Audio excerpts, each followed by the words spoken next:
Okay. All right. Hello, everyone.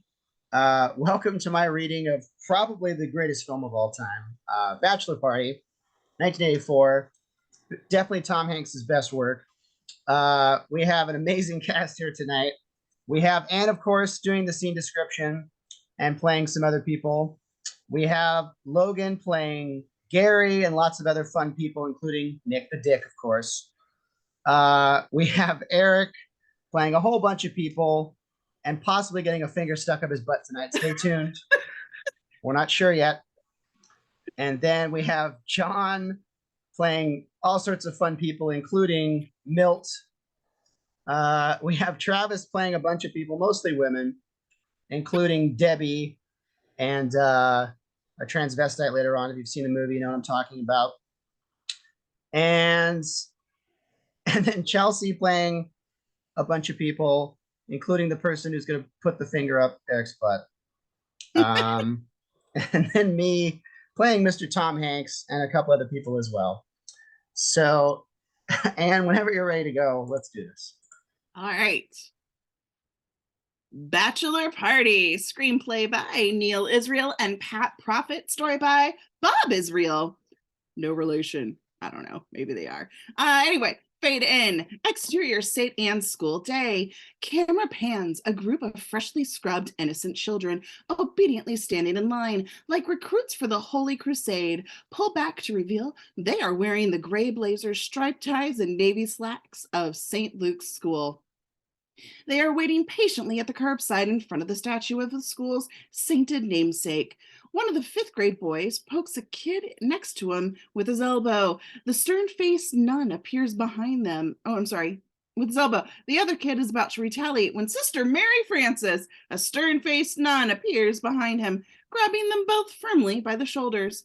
Make one more move and you'll both be staying late for the rest of the week. Sorry, Sister Mary Frances. I didn't hear you. Sorry, Sister Mary Frances.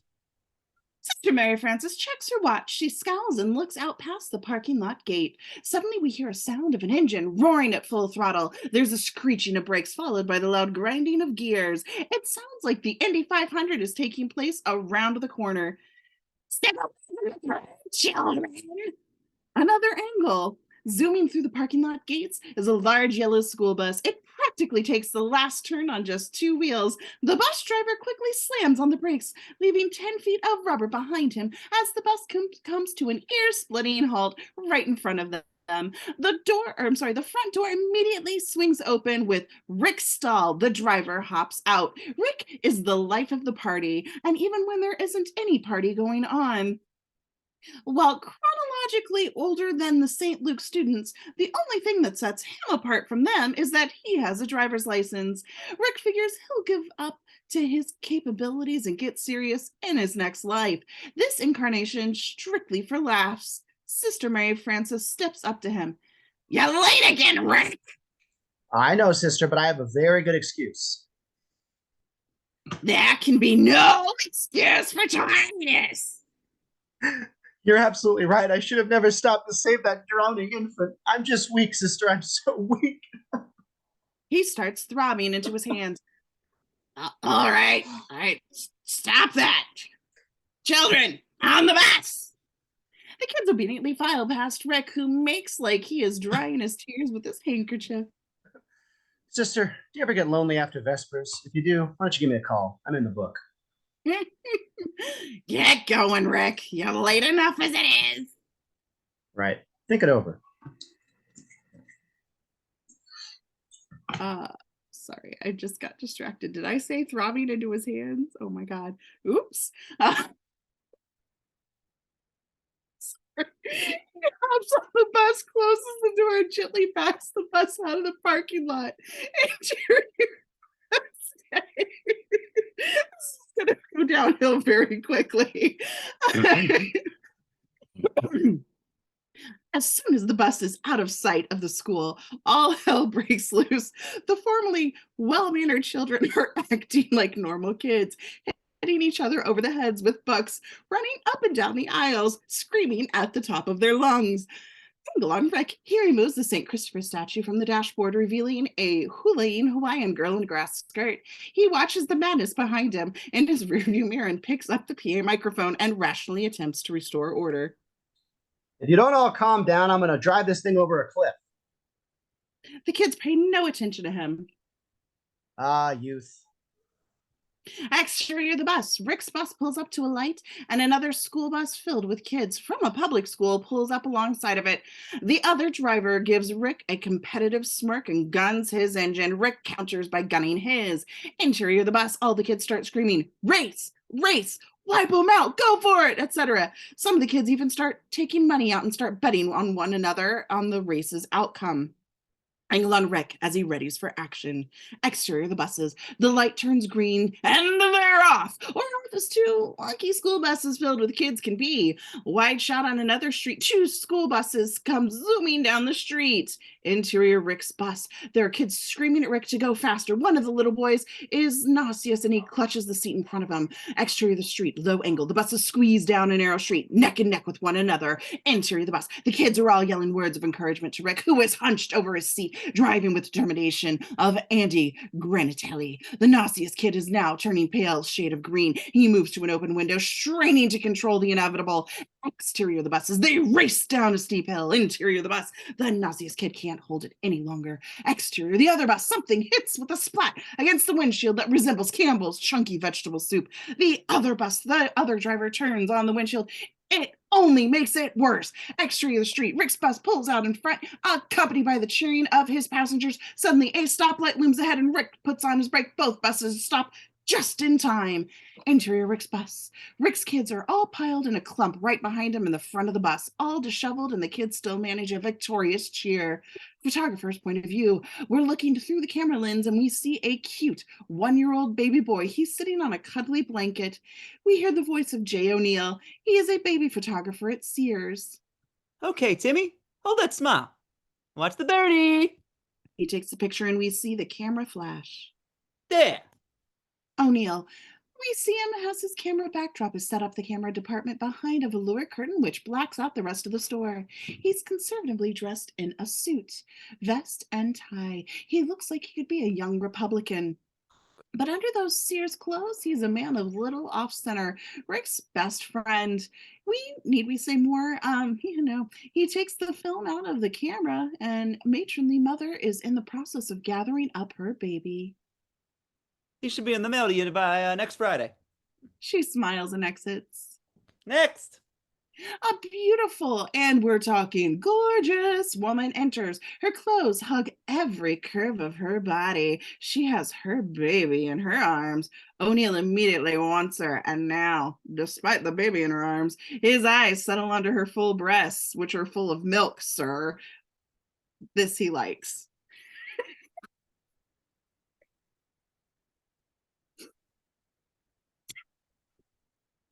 Whoa, look at those babies.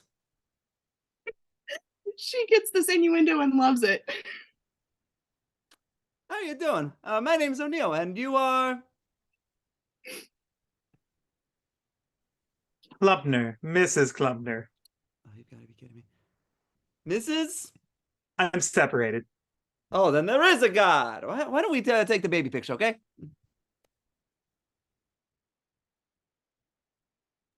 He takes the baby. He has a hard time taking his eyes off her breasts. He places the baby on the blanket. If I were you, I'd breastfeed until I was 7 or 18. Tell you what. O'Neill's POV. Through the camera, we see the baby sitting on the blanket. Why don't you lean into the picture with your child? She coyly leans into frame. Little more. Good. She's totally blocking her baby out of the picture. O'Neill gets out from behind the camera. Getting one heck of a glare out of your dress there. Could you undo a few buttons? Of course. She starts to unbutton her blouse. O'Neill looks into his camera. POV through the lens, we see a woman finish her last button. Now lean a little more. More. As she complies, her breasts all but spill out of her dress. And hold that pose. O'Neal, he runs from behind the camera and poses with the woman. Through the camera lens, we see a quick series of camera flashes. Each pose finds him near her breast. As he has them on his head, he's cheek to cheek, cheek to breast, etc. Rick enters and witnesses the photo session. He immediately jumps into the shots. Through the camera lens, Rick joins the craziness. After several beats, the woman gets bored and exits the frame. The woman, as Rick and O'Neal continue mugging like two 12-year-olds in a photo booth. The woman takes her child and exits. A few beats pass and the guys notice they're alone. She go. She probably had sex scheduled for 12:30. O'Neal, let's pick up the guys for a drink. I have major news to announce. O'Neal crosses to his camera and takes out the film. Okay, I'll be right with you. Rick, he picks up some of the photographs of today's work. Insert the photos. Each one is a different mother in several seductive poses. Their babies are barely visible, if at all. Pictures a family will cherish forever. Exterior Chulo's auto body shop. Day. Rick's school bus pulls into the yard of the auto shop. Several Chicanos are working on various cars. Rick and O'Neal hop out. Hey, Chulo, where are you, man? Angle on the late model car, we see a very large pair of shoes sticking out from under the chases. Slowly, a large bear-like body rolls out and we catch the first glimpse of Chulo, a happy-go-lucky mechanic of Mexican ancestry. Hey, you guys, what's going on? We're going for a little liquid refreshment. Great, I'll go with you. Wait a second. Hey, Raul, move that car, will you? A small mechanic with an eye patch gets into the car behind them as we dolly with the guys through the lot. Roberto, you finished fixing that lighter yet?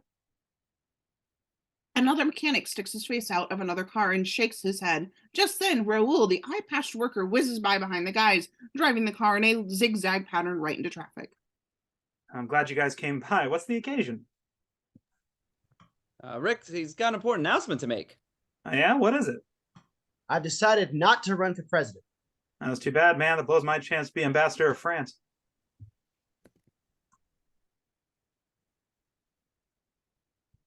Behind them, we can see Roberto fiddling with the lighter. Suddenly, flames leap out of the car, blowing Roberto 10 feet into the air. Angle on the guys, they all start to pile into the bus.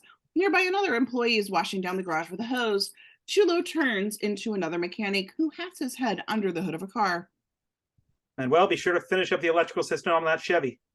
Manuel waves at Chulo, who turns, hops on the bus. Rick starts it up and starts to drive away. Just as the bus clears the frame, we see Manuel connect with two wires together at the same moment. The guy with the hose washes down the area around his feet. Manuel lights up like a Christmas tree, screaming in pain. There is a beat, and then Robert falls into frame, still holding the cigarette lighter, and the car Raul is driving enters the lot and smashes into the side of the garage. Interior office building. Day. A sign in the office door says, Concert Ticket Agency. From inside, we hear someone talking loudly on the phone. Chulo, Rick O'Neal, open the door and go inside. On the walls in the cramped office, there are rock and roll concert posters advertising rock bands like Men at Work, The Clash, and Barry Manilow. Behind a cluttered desk, we find a little man with a thin mustache and horn-rimmed glasses. This is Gary Melnitz, wheeler dealer, entrepreneur, and coward. Gary yells a lot, which is a definite overcompensation for his size and an inability to deal with the opposite sex. Yeah, screw you. Screw that. Look, don't jerk me around. You promised me 1,500 seats for the police concert. 1,500, not 15. Screw that. Screw you. Ring, ring. Dang.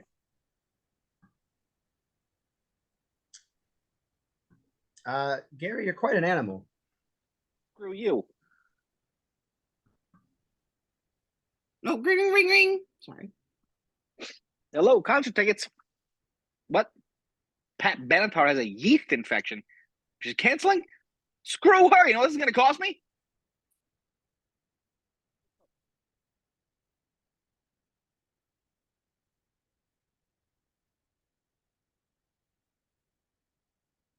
Oh, I didn't hear the line. Sorry. He gets up and they start for the door. Just then the phone rings. Gary picks it up.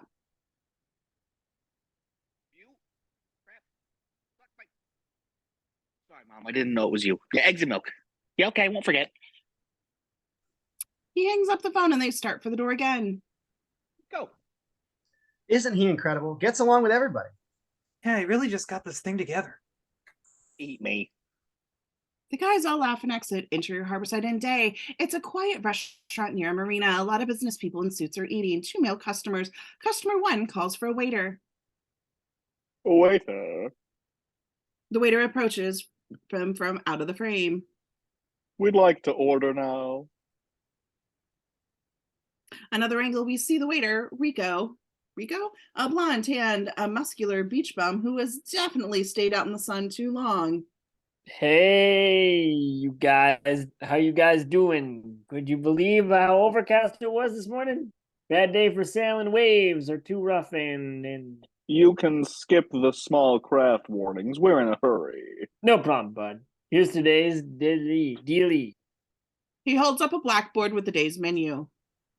We got a veal, and what's this word? Parmesan.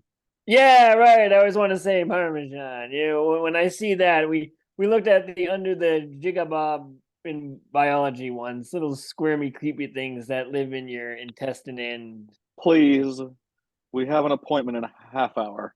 wow, sounds stressful. What do you guys do for a living? We're lawyers. Whoa, you got to go to school for that or what? Look, forget the specials. We'll take 3 hamburgers. Okay, great. Any of you guys got a pencil by any chance? One of the customers shrugs and hands him a pen. All right, how about a piece of paper? Raiko's customers look totally disgusted as Raiko's short attention span is interrupted by something he sees off screen. Another angle. Rick and the guys appear in the bar. Raiko, come on. They all disappear into the bar area. Be right there. Nice rapping with you guys. Unfortunately, I'm out of here. Someone else will have to help you. Skip. The customers are pleased to get rid of Raiko. Skip enters. He's a clone of Raiko. Like, what's the deal you guys gonna order? The customers give each other a "here we go again" look. Angle on the guys, they're laughing uproariously and carrying on as Raiko comes over and sits down. Hi, pals. The guys acknowledge him. Okay, we're all here, Rick. What's the big announcement? All right, gentlemen. I'm not going to sugarcoat this thing. I've known you guys since grade school, so I'm going to give it to you straight from the hip, right from the shoulder, without beating around the bush. Nothing fancy, just the plain hard facts. Tell it like it is. And you're losing your audience. Okay, this is it. I'm getting married. What? You're kidding. I don't believe it. Fuck me. Yes, gentlemen, Saturday after next, I lose my amateur standing and I turn pro. Hey, man, congratulations. Chillo gets up and gives Rick a big bear hug. The other guys shake his hand. Wait a minute. You've been living with Debbie? Why do you want to get married? Because I love her. What can I tell you? You sure this means no more partying? I know, no more raping and pillaging either. You'll have to carry on without me. Next Saturday, that's just like 2 more weeks to live. But, hold it. As long as you're going to go through with this, the least we can do is make sure you go out in style. Yeah, man. Let's throw a bachelor party with drugs, booze, and broads. Yeah, right. All the things that make life worth living. That sounds swell. I'm really touched. Am I getting married? It's not going to change a thing between me and my pals. We're still going to go bowling on Tuesdays, play cards on Fridays, and wear women's clothes on Sunday night. I love you guys. I always will. Let's have a toast. The guys all raise their glasses. To Rick.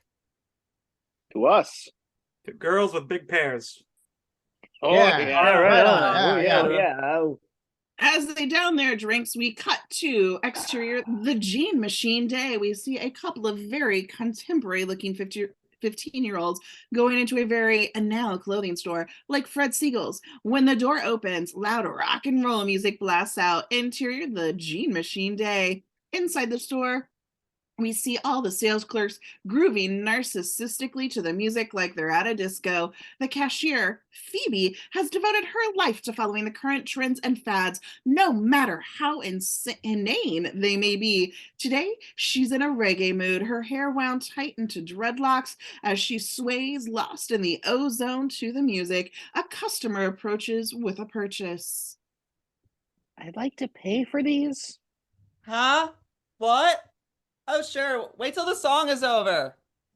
She floats off again. One of the young male customers approaches, an attractive salesgirl. This is Debbie Thomerson, Rick's intended. She seems to be the only sane employee in the place because she's actually working, putting clothes on the racks. This impression of sanity fits her. As she is level-headed and is clear sense of herself, she can also take a joke, thus her engagement to Rick. Excuse me, but where can I try on these pants? Right over here. She leads the customer to the try-on booths. The customer enters when we see that the saloon-style doors of the booths have been hung too high. So as he takes off his pants, his underwear is exposed to the world. We pull back, revealing other people in the booths, and their bare asses clearly in sight. No one in the store seems to care, however, as they are too busy dancing. The front door opens, and Bobby, a very sultry and earthly-looking girl with long dark hair, pushes inside. She is O'Neill's girl and Debbie's best friend. She's also someone who would party every night if given half the chance. Debbie, I don't believe it. I'm so excited. Bobby, what are you talking about? It's so great. I don't believe it. Crosses to know.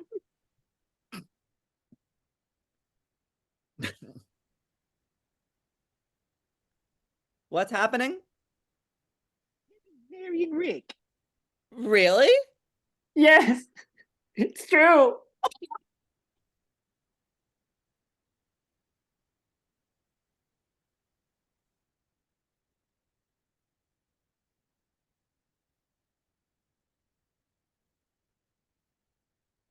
Oh my God, the girls screech and jump around, hugging each other in sheer joy. A male customer, moved by this outpouring of affection, moves over and gets in the middle of the girls, enjoying every moment of being hugged by three women at once. Would you get out of here? Reluctantly, the guy retreats back to the Calvin Klein jeans rack. Cole know about this? Really? You went with him for 2 years. He still thinks I'm going with him. I'm going to break the news to him tomorrow. He's not going to be happy. And your parents can't be too thrilled either. No, as far as they're concerned, the only good Rick is a dead Rick. But I don't care. It's my decision. Totally blown away. Like you're getting married. It seems like only yesterday I showed you how to give a blowjob. Deb, I want to throw you a shower. Oh, that's really sweet. I love that. We'll invite all the girls. Believe it. Mrs. Rick stalled. Girls all start to scream and carry on all over again. Interior Rick and Debbie's apartment night. Rick is cooking dinner in the cramped combination kitchen living room. He's about 5 dishes going at once as he dashes from the stove to the refrigerator. He grabs some hamburger meat, rolls it into a ball, then slaps it onto the counter. He then takes a steam iron and presses it onto the patty. Debbie comes in the front door and crosses to him and hugs him tightly, kissing him sweetly. Oh God, you're a snob. What? A fabulous cook. What are we having? It's either meatloaf, Swiss steak, or charred flesh. I won't know till it's finished. I think your dinner's burning. Rick crosses to the stove. A small fire is coming out of one of the frying pans. He douses it with water. Don't worry, it's supposed to do this. Want to hear something great? Bobby and Phoebe are throwing me a shower. It's really gonna be fun. Not as much fun as the bachelor party the guys are throwing for me. You're going to have a bachelor party? Of course, I'm a traditional guy. It's a traditional event. Well, what do you think? It looks awful. Yes, but looks are deceiving. Oh, not in this case, however. Are you going to have women at your party? No, sweetheart, it's a stag party. Does stay home. I'm not talking about it. does. I'm talking about hookers. Oh, those. Why do you ask? Because from what I've heard, it's a tradition, and you're a traditional guy. Rick grabs her and starts kissing her passionately on the neck. Deb, you is my woman now. I is your man. No painted lady ever gonna come between us. I need you to promise. Okay, you got it. I got a way we can seal the deal. What do you say? He grabs her, they kiss and slide down onto the table, knocking the dishes to the floor. Exterior Bel Air type estate day. Through the iron gates of an impressive looking estate comes Debbie in her convertible VW Rabbit. She pulls up behind a new Porsche 911 and a Jeep, all decked out with rifles, nets, and other hunting. hunting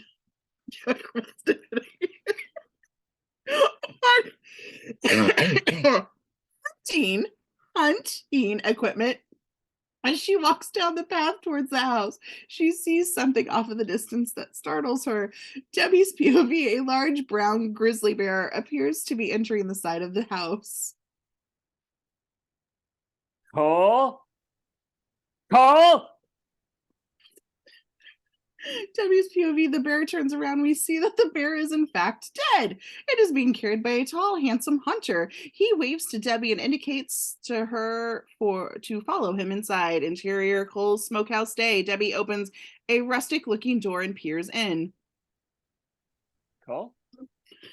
Over here, Deb, in the smokehouse.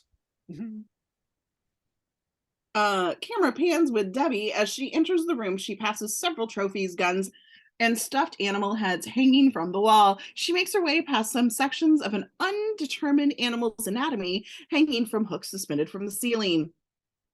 Finally, we see Cole Whittier, a Steve Garvey lookalike, rugged all-American, and the heir to the Whittier plastic wrap fortune. Ah! Despite this jockish good looks and his outward arrogance, there's something in his manner that is definitely unsavory. As Debbie approaches him, we see that he is butchering some unfortunate friend of the forest on the table in front of him. Note, for the squeamish, all of this is done out of frame. The only thing we should hear are the delightful sounds of taxidermy. Hi, Deb. Just got back from the mountains. Isn't this a beauty? It's going to look great in the den. Debbie tries her best not to look down at what he's doing. Cole, we've got to talk. Oh, I finally realized Rick's a jerk, huh? No, Cole. It's all right. I forgive you. I'm not the vengeful type. But forget what happened. Why don't we take a trip together and maybe kill a few lions in Kenya over Christmas? Cole, listen to me. I've got to tell you. You know, when you dumped me for that wimp, I thought, Cole, she'll be back. God wants the two of you to be together, I'm sure enough. Cole, I'm marrying Rick. You're marrying him? Then why are you coming back to me? I'm not. I just thought I should tell you myself before you heard it somewhere else. Cole stops what he is doing for a beat and just stares at Debbie intensely. He returns to his work with a renewed enthusiasm, chopping and slashing and slicing. You know how that makes me feel, Deb? Want to know how that makes me feel? Angry, Deb. Yes, that's the word, angry. But if he makes you happy, you go right ahead. I want you to be happy, Deb. No matter what, no matter how angry it makes me, no matter how much it hurts, be happy, Deb. Be oh so very, very happy. Oh, sorry. That's all right, Deb. Go be happy and smile a lot, Deb. Do it for me. I'm going now, Cole. I understand, Deb. Bye. Be happy. Debbie exits and we push in on Cole. Something on his face says, "Hi, really out?" Enter Dr. Stan Stahl's office.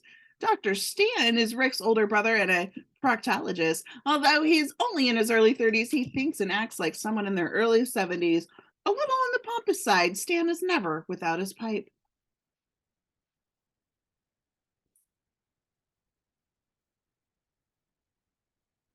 Okay, Rick. Hold out your arm. He crosses to a sterile container and takes out a syringe. Now, you wouldn't hurt your own brother, would you? I changed my mind. I don't need a blood test. The marriage is off. Just then, Stan sticks the needle in his arm. Ah! You always were sneaky, sneaky. Stan. Oh, That's sorry. my goddamn line.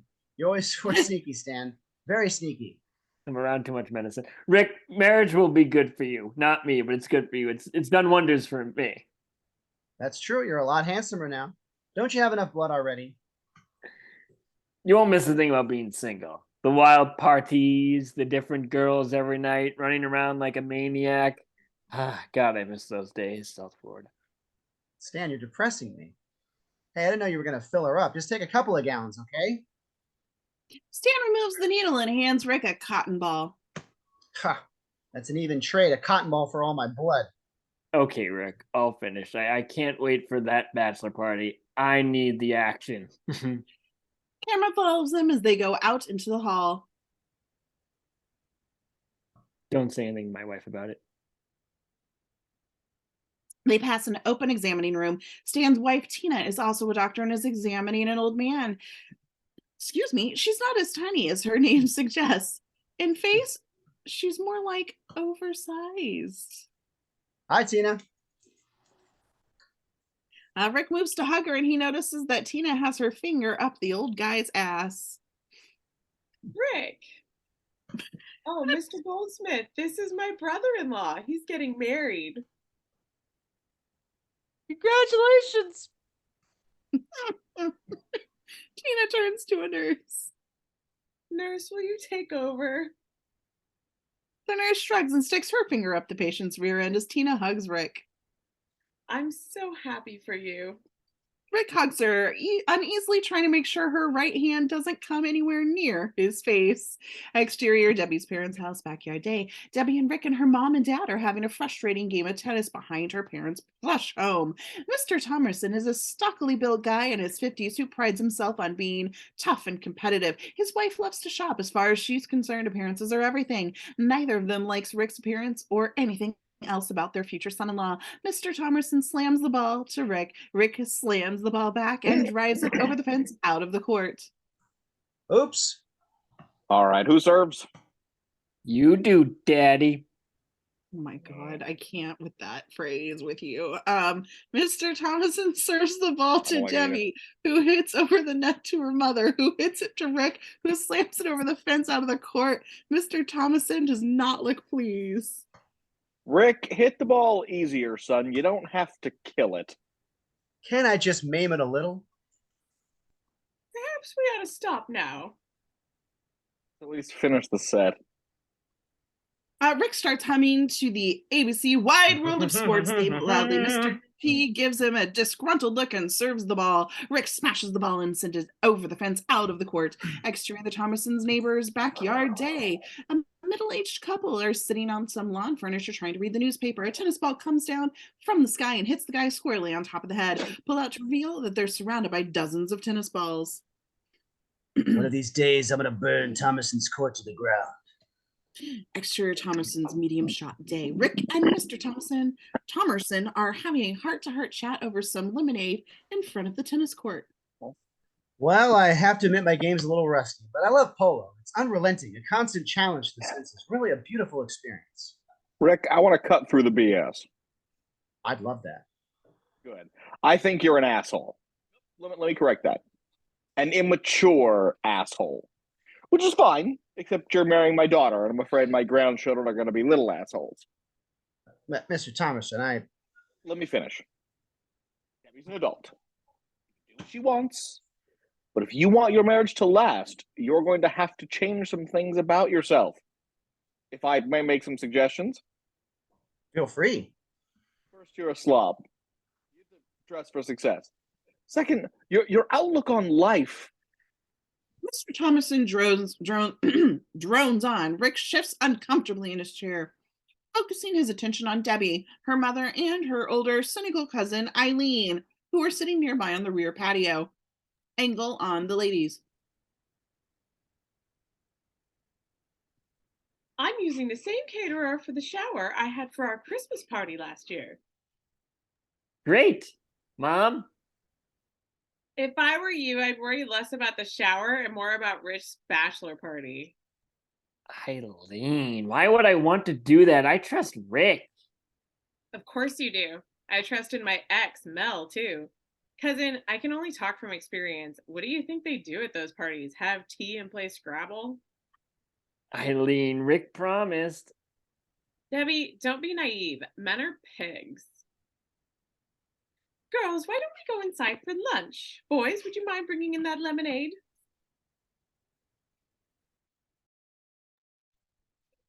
In a second. And you're irresponsible. Show some initiative. Try to better yourself. Stop showing off. Actions speak louder than words. Well, so that's quite a list, but you're Mhm. absolutely right. And if I work hard at it, I think I could be a totally changed person by the time we finish lunch. Mr. Tom, pardon me. Mr. Thomerson rolls his eyes, knowing he's been wasting his breath. He grabs the pitcher of lemonade, and Rick grabs the tray, which is filled with fresh lemons. They get up at the same time and collide, sending the lemonade all over Mr. T and the lemons bounding over the fence. Exterior Thomerson's neighbor's house. The neighbor we saw before is reading his paper, and an avalanche of lemons comes flying at him, joining the tennis balls on the lawn. I hate those people. I really do. Interior Thomerson's house day. The Thomersons, Rick, said Dick, Debbie and Eileen are just finishing lunch. The doorbell rings. Mr. Thomerson gets up to answer it. Standing there is Cole wearing his tennis shorts. Hi, everybody. Am I late? Not at all. We're just finishing lunch. Cole crosses to the table and kisses Mrs. T's hand gallantly. Good to see you, Mrs. Thomerson. Hello, Debbie. He turns to Rick. And Bond. James Bond. Cole gives him a quick look of contempt and exits with Mr. T. So, Cole, have you been practicing your game? I sure have. Why is Cole here? You know your father enjoys his company. Much the way Hitler enjoyed hanging out with Mussolini. Exterior Thomerson tennis court day. Mr. T and Cole are having a fast-paced game. Nice shot. Oh, thank you, sir. I know you're as unhappy about Debbie's marriage to Rick. Yes, sir, I am. Cole, I don't want you to give up on her. I've tried to change your mind. Not her mind you need to change. It's Disneyland head in there. How can I do that? If it were me, I'd reason with him first. Then if that failed, I'd take more persuasive action. Mr. T drills a wicked forehand shot straight at Cole, who swings at it and misses. Well, thank you for the advice, sir. Keep me informed. Push in on Cole. This is a man with a plan. Exterior park on a bluff day. The bluff overlooks the ocean. It's a beautiful spot, just the right setting for outdoor wedding. Some folding chairs have been set up and a canvas canopy. Gathered for the rehearsal are Gary, Ryko, Chulo, O'Neill, who is with Bobby, Debbie's mother, Mr. Thomerson, Phoebe, Eileen, Tina, Stan, and a gray-haired priest. Father Falwell, of course, and Rick and Debbie. Everyone is admiring this picturesque setting. Everyone but Mr. Thomerson. He's very overjoyed at the sight of Rick. Underjoyed, sorry, at the sight of Rick and his friends. Mr. and Mrs. Thomerson are standing with Father Falwell. They are watching Rick holding Debbie. The thought of that person marrying my daughter makes me want to upchuck. You can tell a man by his friends. They're not such a bad bunch. No? That's his best man pissing on a tree. Another angle in the background, we see O'Neill's back to us. He is definitely relieving himself on a weeping willow. The wind begins to pick up. If everyone would take their positions. Everyone takes their places for the wedding procession. The wind now takes this time to blow with a much greater force as Father Falwell opens his Bible. The wind rips the pages out of the holy book. They blow to the four corners of the earth. Oh dear. Well, let's begin. And Chulo hums along to the wedding march. His humming is driving Jimi Hendrix style guitar lick at all but drowns out Father's humming. Father Falwell is orchestrating the proceedings. Flower girls. Now, Rick. Good. Debbie and Mr. Thomerson. As he gestures for them to make their walk to him, a gust of wind lifts up Father's cassock, exposing his bare ass. He quickly grabs his cassock and covers himself. Rick, he begins to walk towards the priest. Suddenly, out of nowhere, Cole appears at his side. Cole, don't you know it's bad luck to see the groom before the wedding? I want Debbie. Cole. You dump her and I'll give you cash. What's Debbie's blue book value right now? $5,000. No. They are now standing near Father Falwell. Debbie is approaching them with Mr. Thomerson. Mr. T shoots Cole a signal to up the ante. 7,500. Not interested. Okay, 10,000 plus a GE toaster oven, a lit microwave, a cuisine art, I'm marrying Debbie. Michelin tires, brand new, a set of Sears Best metric tools. What is this person's story here? The way I see it, the big lug is in love, and he's got a major appliances lying around. Debbie and Mr. T have joined Rick. Cole, what are you doing here? He's just trying to save you from making a mistake. Big mistake. Thanks, Dad. Cole, Yeah. go away. He's gonna hurt you, Debbie. He'll never be true to you the way I would. Thank you. Well, I'll keep that in mind. Bye now. Cole turns red with anger. Rick, me and you aren't through yet. He runs off. Ladies and gentlemen, Cole Whittier. Let's hear it for him. A funny, funny guy. We love you, babe. The wind suddenly picks up. A storm is coming in off the sea. Father Falwell's cassock blows up again. It starts to rain and hail. Everyone runs for cover but Rick and O'Neal. You think the gods are telling me something? Interior Rick and Debbie's bedroom night. Rick is snuggled cozily at his side of the bed, fast asleep. Debbie is staring anxiously at the ceiling. After a couple of beats, she tugs at Rick's shoulder. Huh? What? I can't sleep. Oh, I got something for that. He groggily reaches to the nightstand, pulls out a hammer. He raises it as if to hit Debbie over the head. Stop fooling around. I need to talk. What's the matter? I don't know. I just feel scared. About what? The wedding, my parents, your family, our friends, my job, the future, our relationship, the caterers, my gown, your tuxedo, our honeymoon, the apartment, my shower, your bachelor party. I think the only thing you've left out are our relations with the Soviet Union. Sweetheart, everything's going to be all right. Before or after I have my serious nervous breakdown. Found. Come here. Come here. He starts to gently rub her shoulders. She breathes deeply, trying to let go. That feels so great. Good. That's very relaxing. I want you to lie down and drift off to slumberland.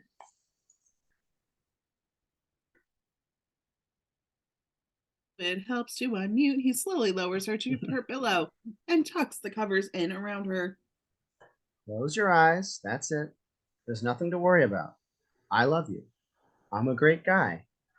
And in 2 days, you're going to be Mrs. Great Guy. He yawns again and turns off the light. Now I'm yawning all day. There's a beat of silence in the dark. We push in on their faces. I'm sorry you did it first, which are faintly illuminated by a secret street light outside the open window. Both of them have their eyes wide open as they stare at the ceiling in fearful anticipation of the next day. Interior airport day. The guys, except Gary, are walking through the busy airport. You sure Gary's got this whole party deal together? Yeah, man, he's got us a great room at a hotel, lots of chicks. I hope so. $100 a piece is a little of dinero. What time are we supposed to get to the hotel? Dinero. Don't worry about it. The party's not gonna start without you. We got plenty of time.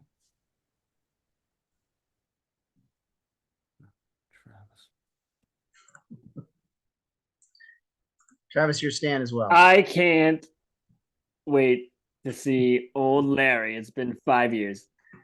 At least. Angle and the exit ramp. People are streaming out of the plane. Finally, the last person exits. Where the hell is he? Knowing Larry, he probably missed the flight. There he is. Hey, Larry. Guys.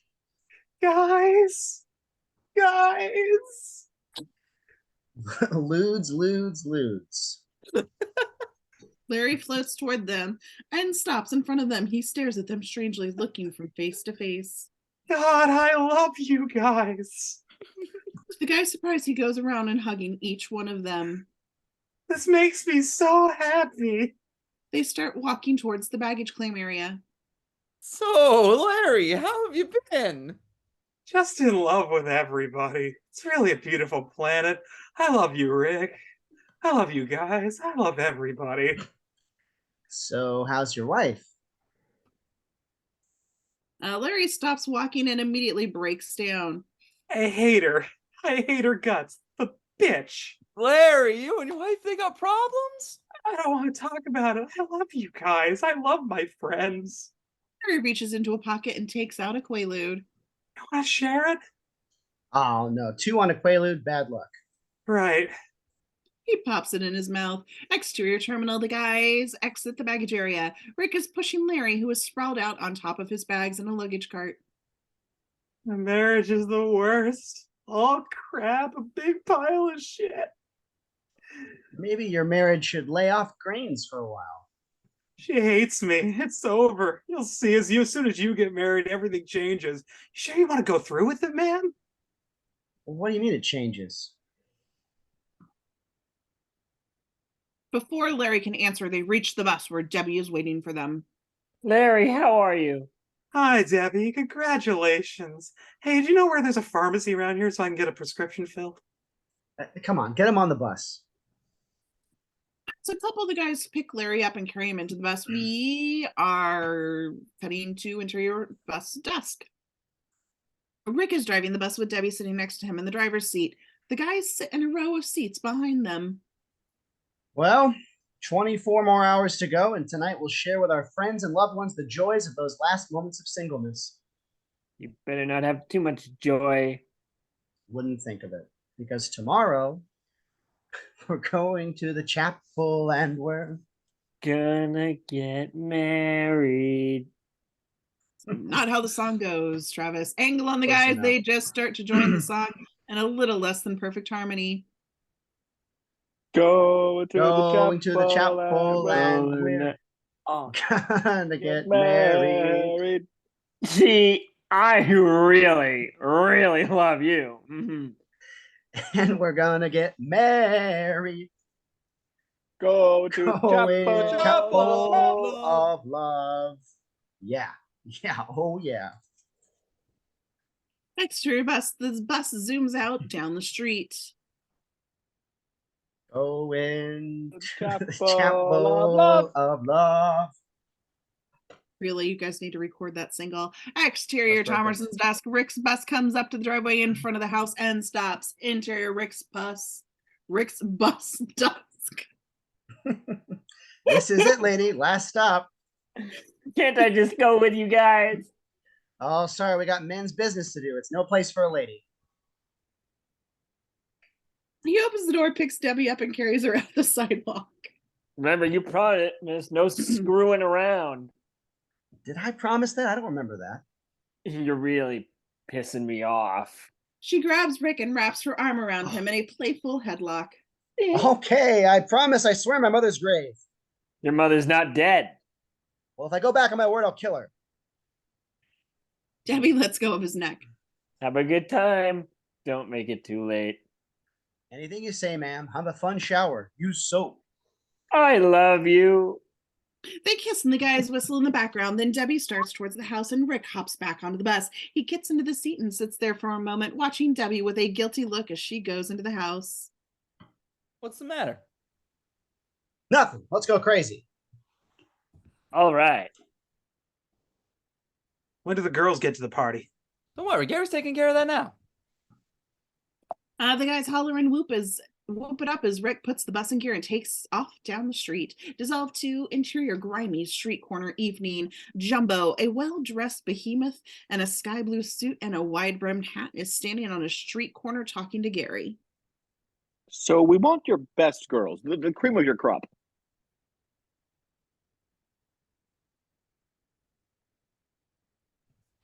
Let's see your bread. Gary takes out a roll of bills, which Jumbo grabs and quickly counts. Okay, I just got what you're looking for. Margot, Darlene. Oh my god. Two shapely hookers in a tight-fitting clothes come up to them. Oh, they'll do just fine. Hi, girls. Look, after the orgy, maybe we could have coffee. The girls look at him like, is he for real in their eyes? Shortly. Where's the party? Gary takes some slips of paper out of his pocket and hands Jumbo one. Hotel room 1002. They'll be up there in a half hour. Okay, nice to meet you both. Gary turns, almost collides with a garbage can, and starts walking down the street. He passes a parked Porsche. After a beat, Cole Whittier sticks his head up and watches Gary walk off. Then he hops out of the car and approaches Jumbo with the girls. Hi, I must have just missed my friend. We hired you for a bachelor party at the Parkview Hotel, room 1002. What about it? They're at Oh, the sorry. Jumbo. Parkview Hotel, room 1002. What about it? Cole's I face can't lights read. up, and this is the information he needed. Yeah, right. This is the new address. We changed our minds and decided to send the girls over to this house instead. He takes out a $50 bill. And here's a 50. I want this to be a surprise, so you never saw me, okay? No problem.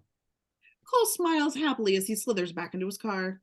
Now she'll see what kind of a jack-off he is. Angle in the hotel, a parking valet crosses to the bus as Rick hands him the keys. Be careful with it. It's a rental. The guys hop out with enthusiasm of a home team that's just won the state championship. They raced in the front door with a banner over the door that reads, "Welcome, Miss Moosehead Beer Pageant, Interior Hotel Lobby Night." This is a pretty plush place, the kind of hotel that prides itself on its classy image. The guys are totally unaware of the sedate atmosphere in the lobby as they go screaming towards the elevators. We who are about to go apeshit salute you! All right, I'm stoked. Just as they are about to get into the elevator, a hand comes into frame and holds the door so it does not close, widened to include the manager. All of their carrying on stops when the guys see him staring grimly at them. If he wasn't a hotel manager, he'd be a mortician. He has a constant expression on his face that suggests he's constantly sucking lemons. Just where do you think you guys are going? The Library of Congress? Detroit? Beyond the sun? Any of those, right? This is the Parkview Hotel. I'm the hotel manager. Are you looking for someone? Yes, you. We're looking for our room. 1002. Rick takes out his key. 10th floor. What do you know? They moved it. Catch you later. The door starts to close and the guys start yelling. Keep your voices down. This is a respectable establishment. We don't go for any funny business here. I think this next part's scene description. There we go, yeah. Just then, a guy with a Moosehead beer hat and two guys in a moose costume pass him and enter the elevator with the boys. Oh, I see what you mean. You're a beautiful guy and you're doing a damn good job. The door slams shut before the manager can say anything else. Interior the Thomersons' night. Several of Debbie's friends have arrived and are chatting amiably in the living room. Phoebe is dipping potato chips into a bowl that says Muffy. You have any more of this dip, Mrs. Thomerson? It's really excellent. You just ate Purina cat chow. Gross me out. Debbie comes into the living room and sits next to Bobby. What do you guys think's gonna go on at the guys' party? You'll probably get drunk and watch dirty movies. But just don't worry about the dirty movies. What do you mean? I forgot to tell you, yesterday I found a bunch of pornos in the back of O'Neill's car. You're kidding. Nah, everything's cool. I took care of them. Exterior hotel hallway night. Rick, Ryko, O'Neill, Chulo, Larry, and Stan are walking down the hallway looking for their room. 10:04, 10:03. Aha! 10:02! The guys give out a hearty cheer as they huddle around the door. O'Neill grabs the doorknob. He takes his time playing up the moment. And now, The guys lean forward, anticipating the opening of the gates of heaven. to our honored guest Rick and his lifelong friends, I say, gentlemen, start your boners! He flings the door open and everyone but he and Rick burst into the room. Interior hotel suite night. The guys all but dive into the room. It's a 2-room suite with a living room, kitchenette, and separate bedroom. The room has been decorated with balloons and a side reads, Bachelor Party! And it looks from far from a professionally decorated chulo frantically checks out the rooms. Bitch in place. He hangs a chin-up bar in the doorway and starts to chin up himself. I did the balloons myself. He takes a prophylactic out of a Trojan carton. He blows it up. On closer examination, we see all the balloons are inflated prophylactics. On another angle, Chulo returns from his search of the rooms. Where's the women, man? We gotta have women. Chulo, one thing at a time. Sex is my one thing. I'm good at it. What's first? A bit of a warm-up. He threads a film projector. We'll spend an hour with nymphos without pants. Olivier's in that, right? Then it's on to the real thing. All right. All right. Yeah. Ryko flips off the lights as O'Neal puts the projector into forward and the title flashes on a movie screen. All of the guys yell in anticipation. Home movie screen, we see a man stepping out of a shower. He puts on his robe and exits the bathroom. To a surprise and to the delight of our guys, two young, beautiful Nordic-looking women dressed in micro minis and see-through blouses stand waiting for him. They're Danish. I know it. I'm crazy for Danes. Ryko and Chulo sit watching the screen. Denmark makes great Nautilus equipment. I'd like to jerk and press those babies. On Rick and O'Neal. And I thought we wouldn't have any meaningful conversation. On the screen, a man takes off his robe and the girls start to seductively undress. All right. Yeah. Suddenly, an abrupt jump cut, and the girls are undressed and lying on top of the man. Our guys are seriously let down. Oh. O'Neal, he can't figure it out. On the screen, as the women kiss the man from his head slowly down his chest, past his navel, and heading south. On the guys, their eyes start to widen like a child in a keen painting. Yeah. Yeah, Yes. go. Go. On the screen, another abrupt jump cut spliced together with what looks like a band-aid, and the girls are sitting on the side of the bed. The man is recovering from the best sex he's ever encountered. Aww. Rick turns to a shocked O'Neal. Excuse me, but this is about as arousing as a stroll through the Vatican. Right. Guys, POV, they watch the screen. The two women seem to be taking a liking to each other, and they begin to fall onto the bed and entwine. Please, yes, do it. Yes, yeah, Oh, do it. do it. Yeah. Oh, yes. Yeah. Oh, Come yeah. on. A jump cut, and they are dressing. Stan can't take it anymore. He jumps to his feet. Where are my dirty parts? I'm a doctor. I can see these things. What a waste of two women. Not even going to address that, Travis. O'Neal rises abruptly. Your dirty parts? I don't get it, but at least Gary's got the real stuff coming here in a few minutes. Women. Everyone cheers. Interior Thomerson house. The girls are having a great time. The front doorbell rings. Mrs. Thomerson answers it. Standing in the doorway is Tina Stahl, Stan's wife. She's late for the shower. Behind her, two obvious hookers, Margot and Darlene. Tina doesn't know either of the girls. Yes. Before Tina can speak, Margot speaks up. She's reading from a piece of paper Cole gave her. Yeah, hi, look. Is this 838 North Frontenac Avenue?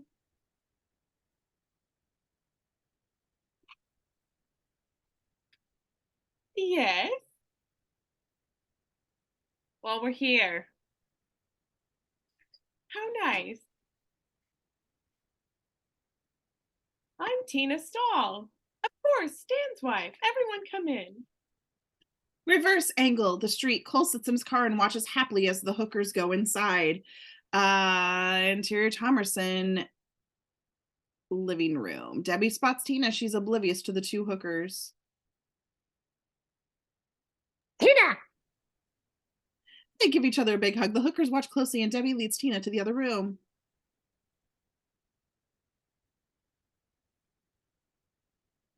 You know everyone here, don't you? Yes. The girls hug and give big hellos. Meanwhile, Margot and Darlene have come into the conclusion that they've been hired for a kinky scene. Oh, one of these, huh? Looks that way. A buck's a buck. They start to unbutton their coats. Tina hands Debbie her present. So heavy. She sits and the girls gather around as she starts to open the gift. Phoebe happens to look off and is stunned by what she sees. The others are curious at what she is looking at, and they stare off screen, stunned to silence. Margot and Darlene dressed in leather and mesh stockings. Margot carries a whip. Darlene is holding a phallic electrical device.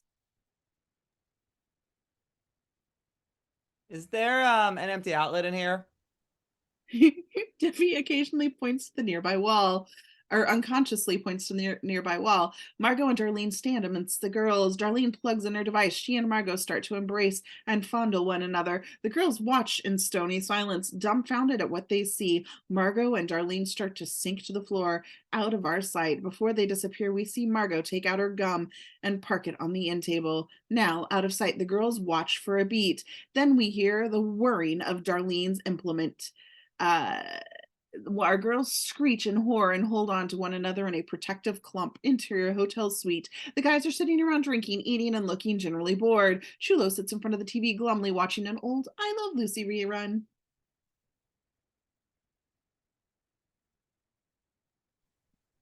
If I was Ricky Ricardo, I'd beat the shit out of that chick. The colors are so beautiful. Chulo gives a strange look.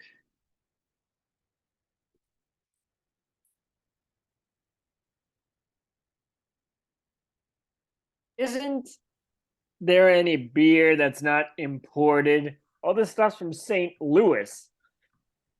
Bartender, round of brains for my friend here. Gary enters the room. He's all smiles, confident. He's done a great job arranging the entertainment. How's it going, guys? Everyone crowds around him like children greeting Daddy, looking for candy hidden in his coat. Where's the girl? Where's the girls? Where's the girls? Rick pushes them away from Gary like a referee separating two fighters. All right, give the guy air. Everyone to a neutral corner.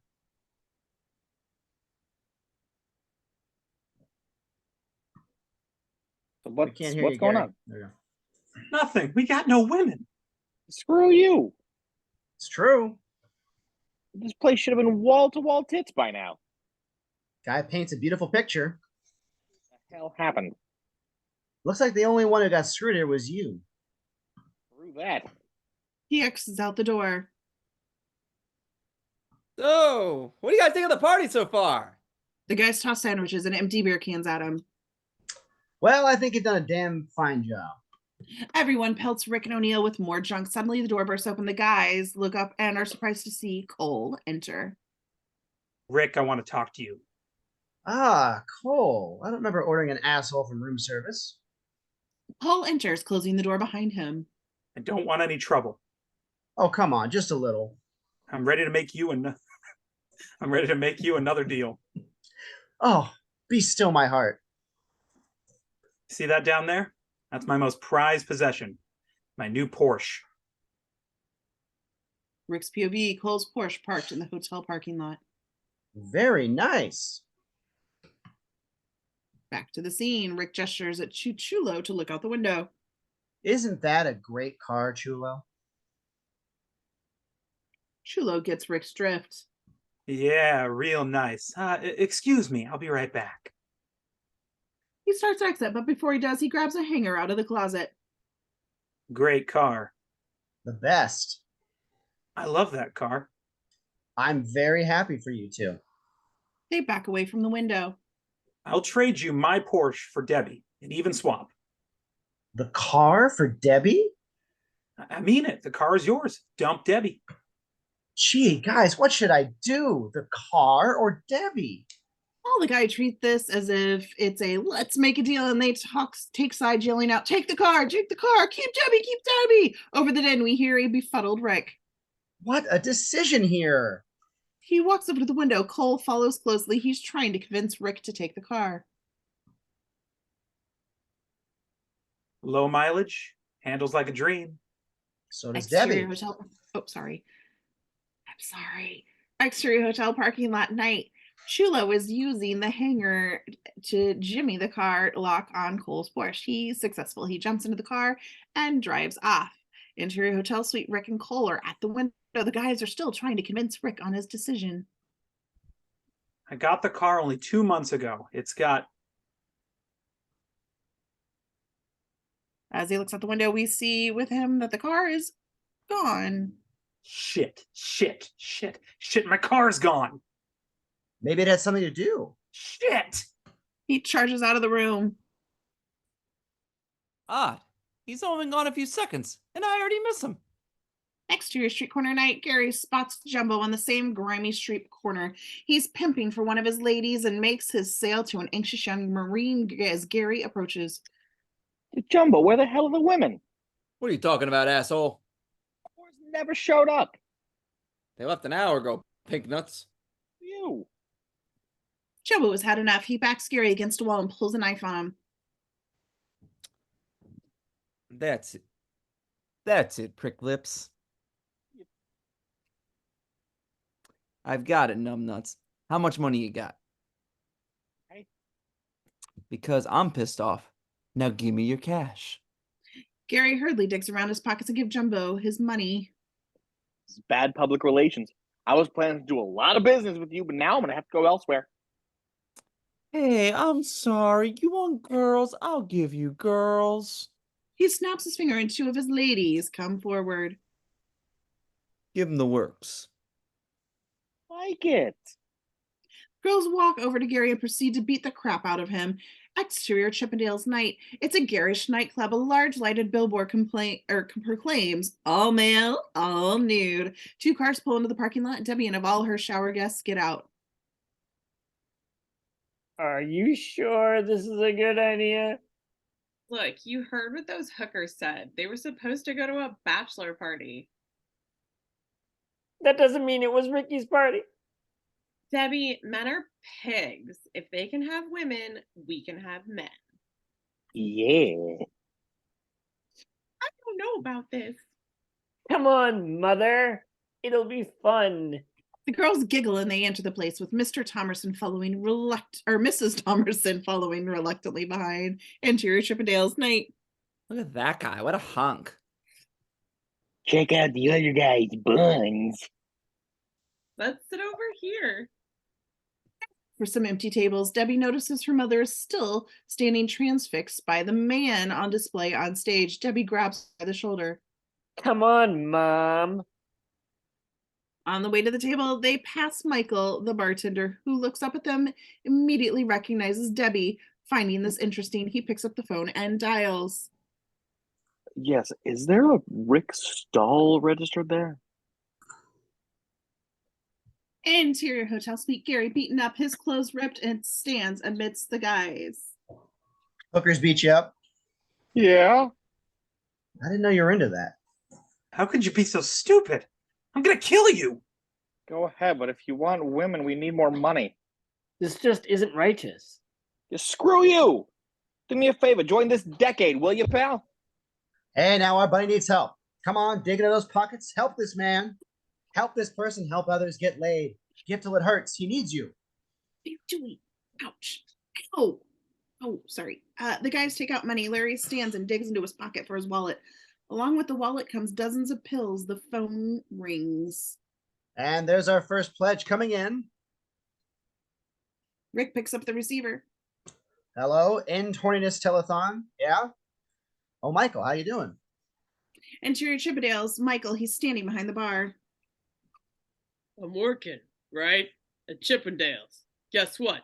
Debbie and her friends just walked in.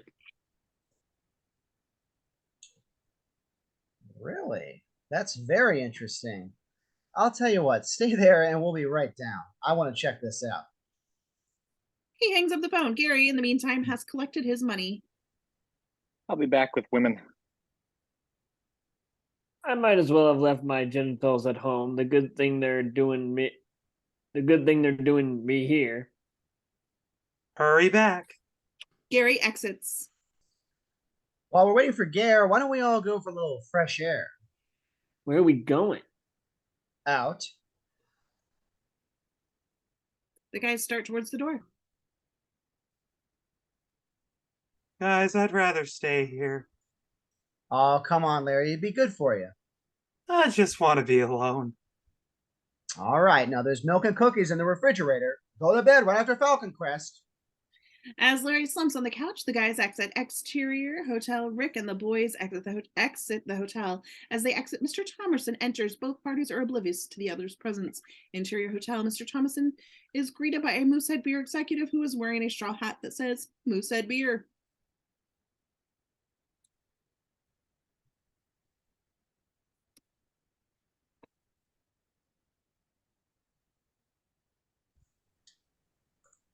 Ed, Ed, we're so glad you could come over at the last minute and judge our little beauty pageant. Oh, my pleasure, Al. Always happy to help out in a pinch. Excuse me, I better call my service, tell them where I am. He enters the phone booth and starts to dial. I had to get out of the house anyway. The wife is throwing a bridal shower for my daughter. This is Ed Thomerson. Please transfer my calls to 220-1892. Right. He crosses with executive towards the ballroom. Congratulations on your daughter's wedding. Who's she marrying? A real turd. Well, I hope she'll be very happy. They exit the ballroom. Interior Chippendale's kitchen night. Amidst the kitchen activities, we see Rick, O'Neill, Ryko, and Stan and Michael. So, will your friend Nick do it?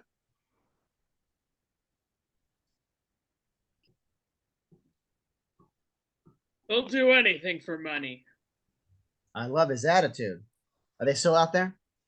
Stan, he's peeking through the kitchen door and he sees Debbie and the shower girls whooping it up at the ringside table. Stan turns back to Rick. Breathing heavy at ringside. He joins the other guys.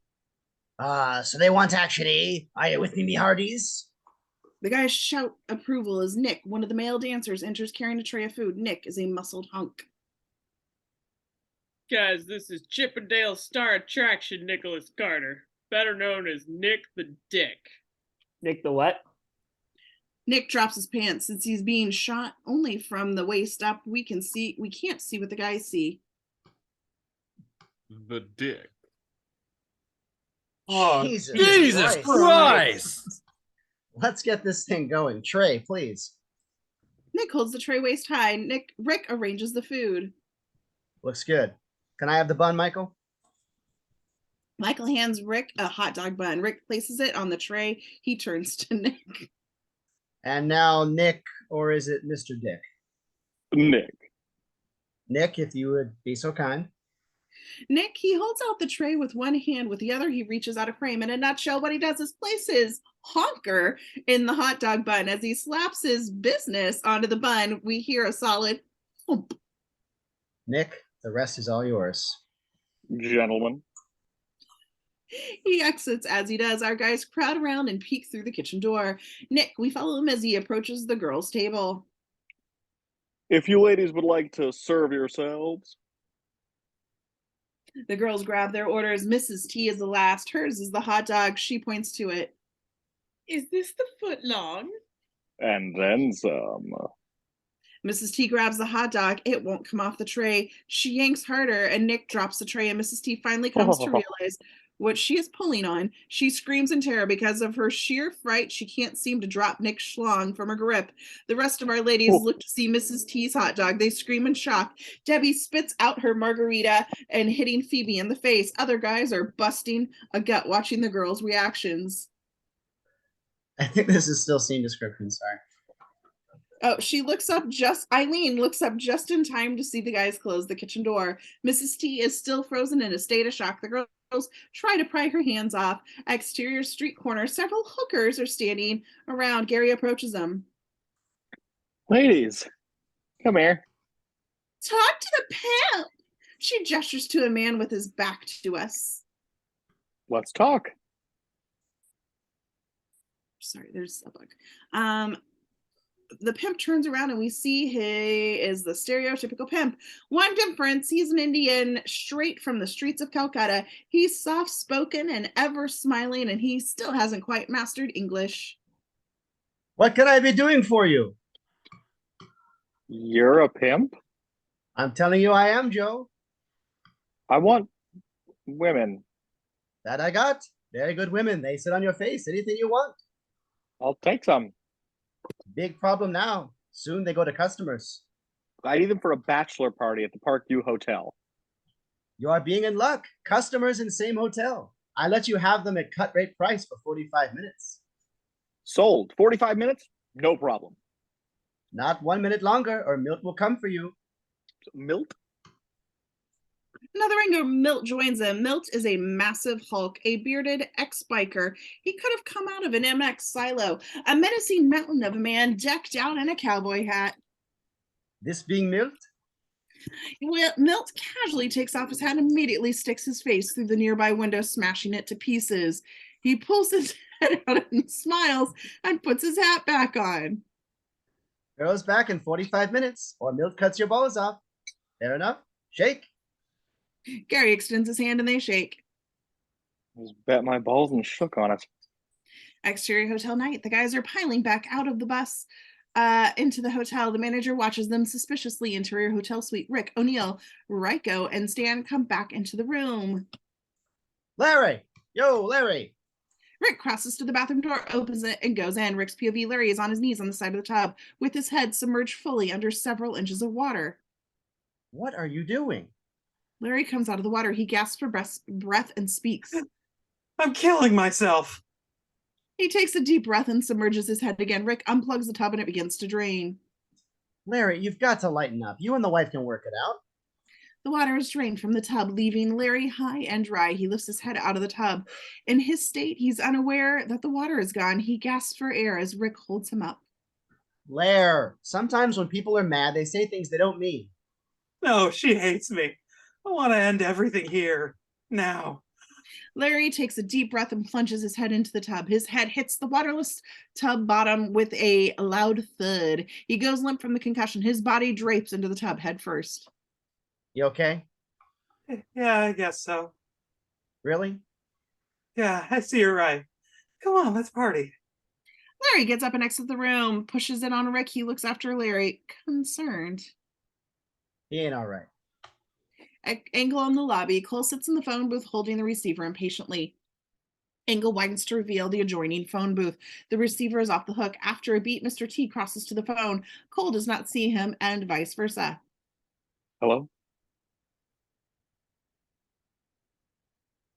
Hello? Mr. Thomerson. Yes, son. Did you find out where the bachelor party is? Yes, I did. Fine. How's everything going? Not so good. He wouldn't listen to reason. He stole my car, my Porsche. I can't find it anywhere. So he's playing hardball. Well, two can play that game. But go after him. Stop at nothing. You hear me? What? I'm sorry, sir. I can't hear you.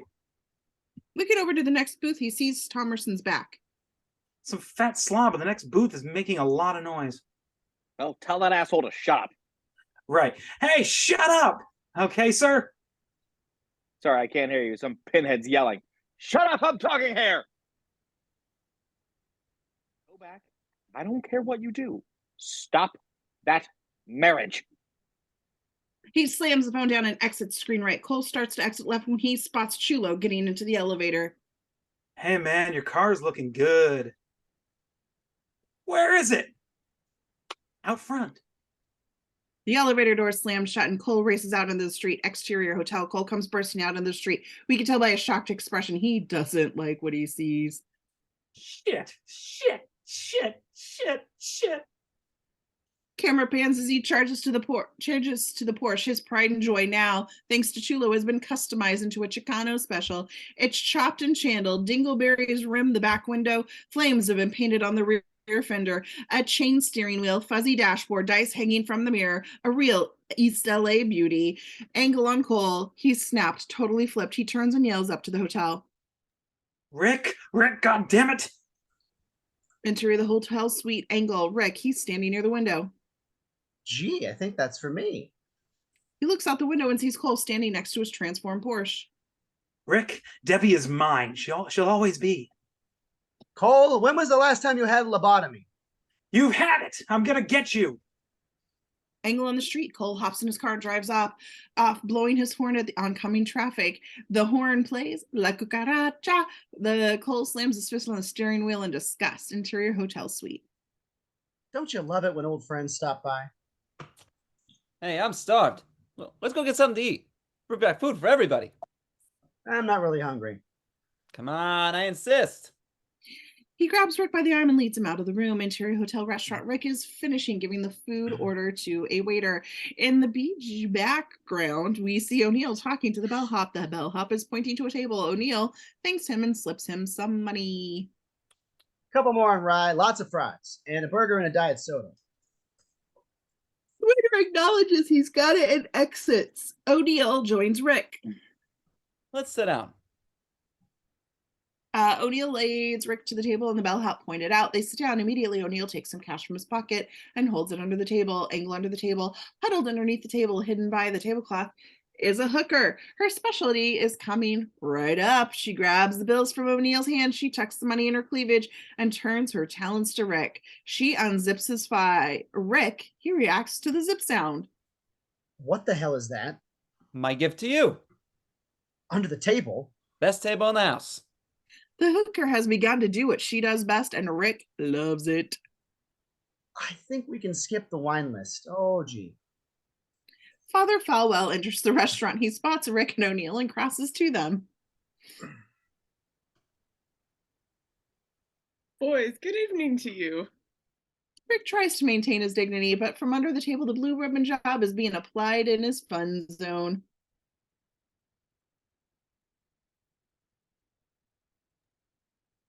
Father Falwell, good evening. Falwell shakes Rick's hand. Rick hangs on for dear life, pumping the hand up and down at a faster and faster rate.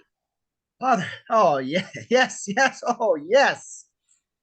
Falwell pries his hand loose. So, Rick, soon you will be a married man. How does it feel? Incredible. Well, nice seeing you both. Rick's excitement heightens as the hooker pulls out all the stops. Oh, Jesus. Oh, God. Oh, Jesus. Father Falwell looks rather perplexed. Rick sees Falwell's puzzled look. I was just saying grace. Nice. You done? Before Rick can speak, we hear a voice from under the table. Not yet. Rick's hand exits the frame and unzips his pants. He zips up his pants, and then Rick and O'Neal get up. Father, would you like to take our table? O'Neal can't believe what Rick is about to do. Yes, thank you. He sits in Rick's spot. Rick leans on the table to say his final farewell to the priest. He takes this moment to get some money out of his pocket to hold it under the table. Under the table, the hooker grabs the money. I think you'll enjoy this table. So long, Father. He and Rick suppressing the laugh exit. Father Falwell picks up the menu. We hear a zip sound, and the father perks up. He doesn't know what the hell is happening. O'Neal turns to Rick as they're leaving the coffee shop. I don't get it. Why didn't you go for it just now? I don't know. Maybe it's because I love Debbie, or maybe it's hard for me to get off in a place that smells like egg salad. I'm not sure. Interior hotel suite. Rick and O'Neal enter the suite. No one is there. Where the hell is everybody? Everyone jumps out of their hiding places. With our guys is Gary and his team of 5 prostitutes. Surprise! Yeah, the team bus pulled in. Hookers, it's a party. All right. One of our hookers, Kelly, gets everyone's attention.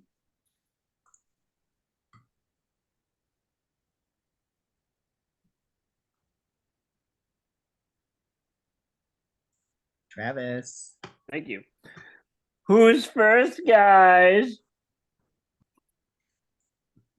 Everyone acts as if they're in grade school. They raise their hands and they come on like kids trying to get to the teacher's attention.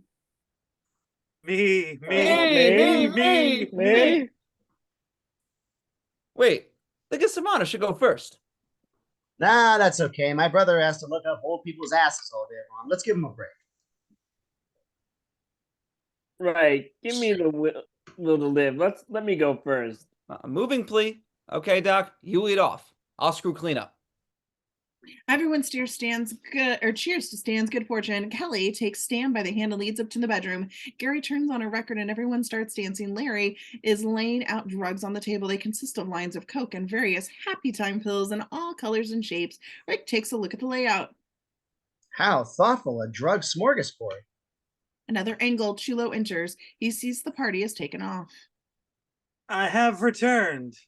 He spots a sweet-faced young hooker, Laverne. She's prancing around in her bra and underwear. Chulo wants her. You, mine. Laverne is frightened of Chulo, mainly because he's coming at her like a sex-starved buffalo. Chulo goes after her. Scared, she runs around the room, then out the door. Chulo gives chase. Chulo's got such a nice light touch with women. Interior hotel corridor. Laverne runs down the hall, closely pursued by Chulo. All-female new wave band comes to the door. O'Neill greets them. Terrific, you made it. You can set up over there. As they enter, we go to interior corridor. Chulo is on the heels of Laverne. She bursts through a door to escape him. Interior stage. Laverne finds herself on stage of the beauty pageant, still in her bra and panties. 5 other ladies are dressed in their bathing suits. Chulo stops short of running on stage. Laverne, seeking the safety of the moment, stands in line with the contestants. Angle on Mr. Thomerson and other judges. They like what they see. Great bathing suit. I think I screwed that one once. Oh, Interior Thomerson's bedroom. Night. Debbie and the shower guests are all in a state of undress. We watch as they put on dresses and heavy makeup. Mrs. Thomerson is still freaked out over her meeting with Nick the Dick. I had his wiener right in my hands. I told you, men are pigs. I saw them standing there. What a gross thing to do. God. I bet right now Rick and his pals are knee deep in whores. A strange wang right in my palm. Eileen, we don't really need to know that. that's what we're going to find out. I feel like I'm spying on Rick. Good. That's just what we're doing. I'll kill Stan if I find out he's been screwing around. Eileen shoves socks in her bra to enhance her cleavage and defiantly slaps on her new dress. Brett, are you with us? Yeah, sure. I was eye to eye with an unfamiliar pud. Interior hotel suite. The party is taking off. The all-girl band is going apeshit. The guys are dancing with the hookers. They're all moving in unison to a gyrating new wave dance step and singing along with the music. Angle, Ryko. He's wearing gravity boots hanging upside down, entwined around one of the hookers. They're hanging there, making out like crazy, and Gary passes by. Hey, Gary, spot me. Angle on the bedroom door. Stan comes out of the bedroom. He's disheveled but looks very happy. He crosses to Rick. Thanks a lot. That was the best. You're next. Nah. Look, you're my older brother. I need some advice here. What's the deal with marriage? What can I expect? Well, the first month it's great. The second month things calm down a little. By the third month, you're looking through your old girlfriend's phone numbers. By the fourth month, you're numb. By the fifth month, hopefully the football season starts. Thanks, Stan. You've been a lot of help. Stan pats Rick on the back and dives into the festivities. Angle on Gary. He spots someone across the room. It's like Tony spotting Maria for the first time in West Side Story. As in a dream sequence, all sounds stop. 2 pin spots hit them. She turns and sees him. She smiles. Both are madly in love, like 2 pieces of metal attracted to the same magnet. They walk toward each other. Hi. Hello. They take each other by hand and walk into the bedroom and close the door behind them. New wave dance briefly continues, then comes to an end. Another angle in the room. O'Neill grabs Ryko, who is just coming from his gravity boots bar, and Stan, who is wearing a pair of women's underwear on his head. You guys better get going. It's getting a little late. Oh, right. Ryko and Stan cross to the door and exit. As they do, 4 or 5 pretty girls are passing by in the hallway. Is there a party going on in there or something? Yeah, it's great. Go on in. The girls cross inside.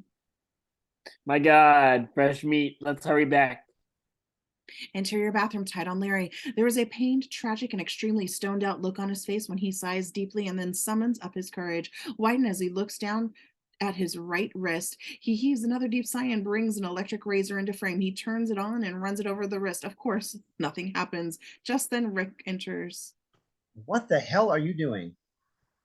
Trying to slash my wrists. You're trying to kill yourself with an electric razor? I couldn't find any razor blades. Well, this is terrific. Now you're going to have wrists that are smooth and kissable. Just go out there, forget about everything, and laugh it up. No, have fun first, then laugh. Now forget about marriage for a while. Go party. As he shoves Larry out, Gary enters the bathroom. His expression tells us he's had the best sex of his life. Gary, how we doing, Big Stallion? Rick, I really think I'm in love. Well, this is cause for celebration. She'll probably charge half price for sex from now on. Rick exits as Gary dreamily crosses to the mirror. This time it's real. She's wonderful. Gary's woman enters and closes the door. Their eyes meet. Gary takes her hand and kisses it gently. She turns away, then lifts up the toilet seat, lifts up her dress, and then proceeds to pee. She is a man. Gary is stunned. His jaw drops open. Gary's dream girl / guy finishes his business, drops his dress, and turns to Gary. The name's Tim. I'm always available. He blows a kiss and starts to leave, but turns back. By the way, I also do engine work on BMWs. Bye. Tim exit. Gary feels filthy. He rips open the cabinet and takes out toothpaste and toothbrush and vigorously brushes his teeth. He rips off his clothes and jumps in the shower and scrubs as if he's scraping barnacles off the hull of a tugboat. What are you doing, Starbuck? Exterior stables night. Ryko and Stan drive up to a country stable and they get out of the car and open a barn door. Both are pleased at what they see. All right. Another angle standing there is a donkey eating a straw. Exterior hotel night. Cole drives up in his chulo customized Porsche. He gets out. He reaches back into the car and takes out a crossbow, the heavy-duty metal kind the hunters use. He looks up menacingly at the hotel and spots the room where the party is going on. He sees another hotel across the way. He gets an idea and enters the other hotel. Interior hotel Starbuck. God damn it. Interior hotel room suite. The party is going full blast. Some other girls and a couple of guys, hotel guests, enter the room and are quickly swept up in the spirit of the party. O'Neal approaches Rick. Rick, I'm concerned. About what? Well, this is your bachelor party, and you haven't had sex with anyone yet. We'll get a few drinks into me, we'll dance and see what happens. I got something you can't resist. I have a friend, Tracy, and she wants to meet you. She loves to please. Oh. Right in there, pal. If I'm not out in a half hour, send for the paramedics. That's the old Rick. Rick enters the bedroom. Interior bedroom. It's dark, but for a lamp on the nightstand, which is on. In one corner of the room, we see a figure of a woman. Hello? Tracy walks back towards Rick. The light illuminates her. What we see is truly the most beautiful woman on earth. She's totally nude, a vision that would make any man screw and ask questions later. Eat my chair.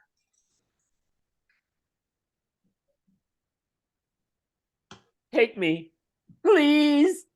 Oh God. Rick instinctively makes a move towards her. He decides to go for it. Rick's POV Tracy, just then a strange thing happens to Tracy's face.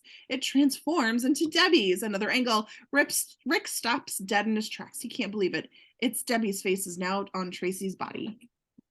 You promised me, Rick. You promised me you wouldn't make love to anyone else. Rick is shaken by this. He shakes his head and wipes at his eyes. Debbie's face is gone. She moves towards Tracy again. He moves towards Tracy again. Tracy, her face transforms her sister, Mary Frances. Be true.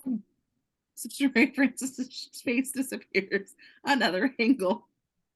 I can't do it. Tracy, her face becomes Stan's. You nuts? Look at me. I'm beautiful. Stan's face turns back to Tracy's. Another angle. All the kids from his bus are gathered around Tracy. They're egging him on. Do it! Come on! Put her away! Do it! Debbie's face appears on Tracy's. Debbie's face disappears. Rick can't take it anymore. I can't do it. I love Debbie. He runs out of the room, leaving a very confused Tracy in his wake. Interior hotel room. O'Neal is waiting outside the bedroom doors. Rick comes out. How'd it go? Well, put it to you this way, you're going to have to pry her out of the bed with a spatula, mister. I'm proud of you, lad.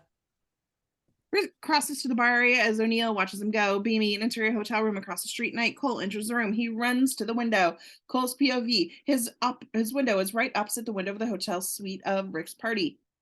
Cole is pleased, very pleased. He places an arrow into his crossbow. Cole's POV. He's looking down at his sights. Rick is the target, and an easy one at that. For at this very moment, Rick is crossing past the window. Interior hotel suite. The door opens, and in walks Raja, the Indian pimp. He looks pissed. He's looking for Gary. I'm looking for this dunghead who took my women. He is being liar to me. 45 minutes, way over. Cole's POV is Rick right where he wants him, crossbow trigger. Cole's finger squeezes off a shot. Rick, luckily, he starts to dance with a female guest, and this takes him out of the line of the arrow. Hotel suite window. The arrow zooms through the open window. Back in the hotel suite, Raja is standing by the door. The arrow zips through the room, misses everyone, and lodges in the wall inches from Raja's head. He looks at the arrow and realizes he was almost killed. Holy dung is this thing? I sick melt on you. You get back bitches, me. I'm getting the fuck out of here. I haul ass. He runs out of the room. Rick and O'Neal watch Raja exit, confused. Who was that? I don't know. What's this? Got me. Just then another arrow comes zipping through the room, lodging in a chair inches from Rick. Well, how about this? Still drawing a blank. They turn in the direction the arrow came from and look out from the window. They spot Cole loading his bow in the room from across the way. You look familiar. Very. Come on, get the hookers in a circle. We better put Cochise out of business.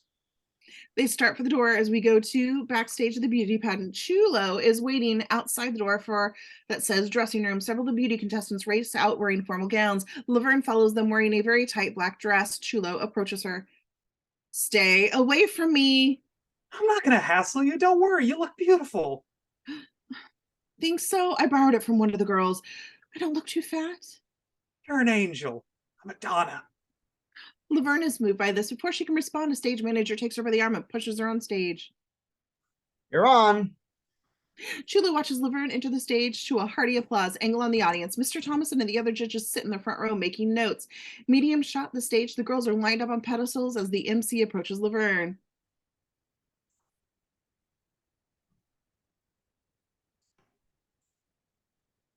Rivas.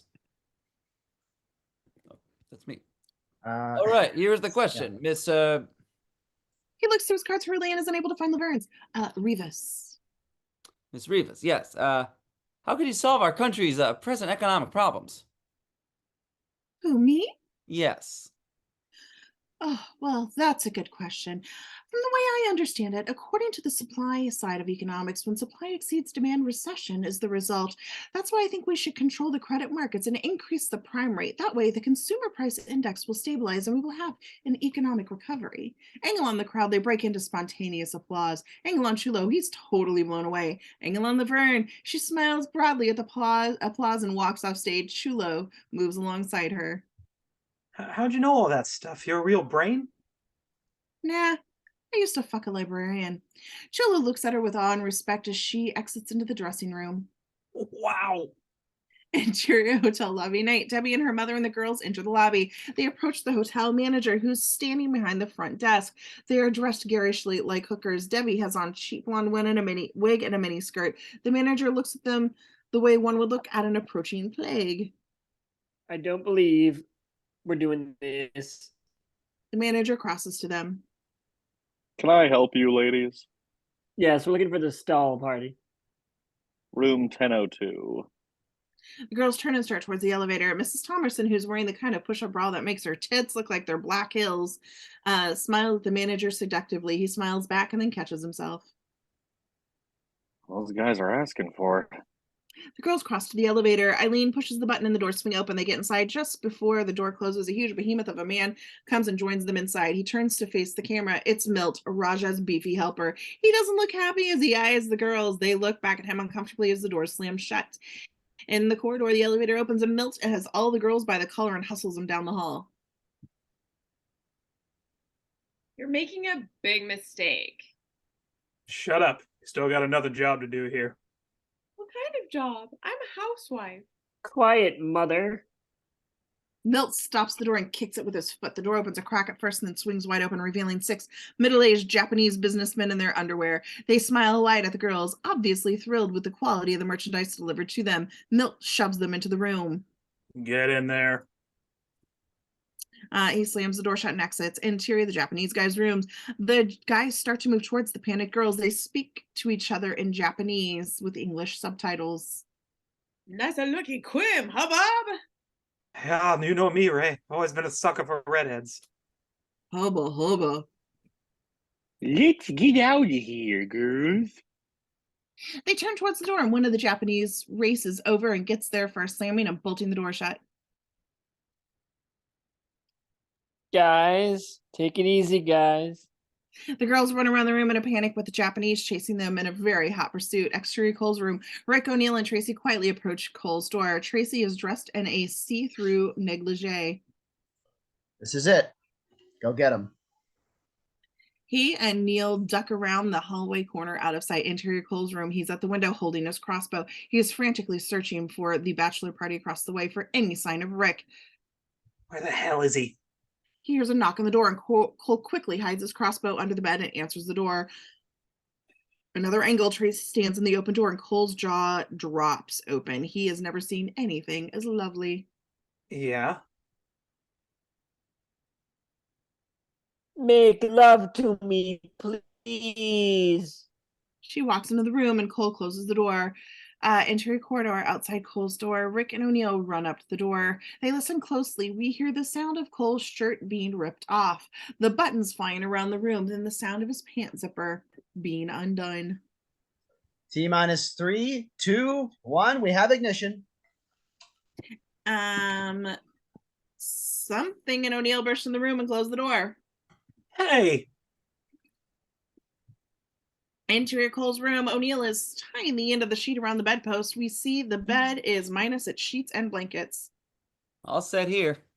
Another angle, the guys have tied the sheets and blankets together and made a rope. The other end is tied around Cole's chest, and that's all Cole is wearing. He's nude. You guys are never gonna get away with this. Rick stuffs Cole's underwear in his mouth to gag him. We're just going to keep you in a safe place until after the party. And O'Neill lift Cole up and put him out the window. They hang onto the sheet and blanket bed rope and lower him slowly outside. Exterior hotel. We see Cole being lowered from the window. Closer on Cole. He's struggling but can do nothing about his predicament. He looks down. Cole's POV. The hotel parking lot is 10 stories below. Cole, he looks up to the guys. Rick and O'Neill, they look down at him from the window above. Now don't get into any trouble. Take care. Bye. Bye. They duck inside the window. Interior Cole's room. Rick and O'Neill and Tracy exit the room. Don't you wish you were a guy so you could have fun like this? Cole, he's scared to death. Interior Cole's room. We see Cole's weight is pulling the bed to the window. Cole, he's slowly lowering down the side of the building. Interior, another hotel room. A young couple enter the room. They are very much in love. He gives her a kiss and closes the door. Why don't you get comfortable? She smiles coyly and starts to undress. He crosses to the closed blinds. There's a wonderful moon out tonight. He opens the blinds, revealing Cole's ass pressed up against the window. The woman screams, horrified. Interior, the Japanese business room. Girls are being hotly pursued by the Japanese men. Hey, Bob. This beats the shit out of sushi, doesn't it? Interior Cole's room. The bed moves right up against the wall under the window. We see the end tied to the bedpost is beginning to untie. Cole is panicked. Interior Cole's room. The knot unties Cole. He falls out of the frame and the rope trailing behind him. Interior car. A young couple from the room are seated in his sports car. He's cranking open the sunroof. Now, babe, I didn't know anything about that. The sunroof opens. Suddenly Cole's ass sticks through it and the woman freaks out again. Exterior sports car. We see a groggy Cole sitting in the sunroof. The man in the car is trying to calm down his lady. Interior banquet room backstage. Chulo and Laverne are standing in the wings while in the background while we can see the MC singing the Moosehead beer jingle. Then, All right, can we have our 5 finalists, please? Good luck, Laverne. Laverne and the 5 finalists go out on stage. Angle on Mr. Thomason. He gives an envelope to the MC. Thank you, Mr. Thomerson. Well, the judges have made the decision, and this year's Miss Moosehead beer is Angle on the girls. They're all nervous, especially Laverne. Laverne the Rivas. Laverne squeals with delight and hugs the MC as she puts the bejeweled crown on her head, and then MC leads her to the microphone. I can't believe it. This is the happiest day of my life, and I owe it all to him. She points off screen to Chulo, and Chulo, with tears in his eyes, comes out on stage and, with a surge of emotion, picks up Laverne off her feet and hugs her passionately.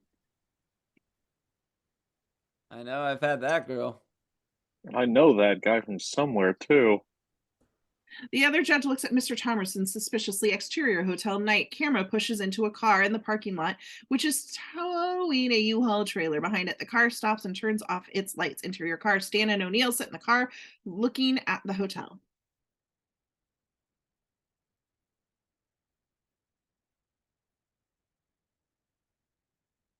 How the hell are we supposed to get this donkey inside?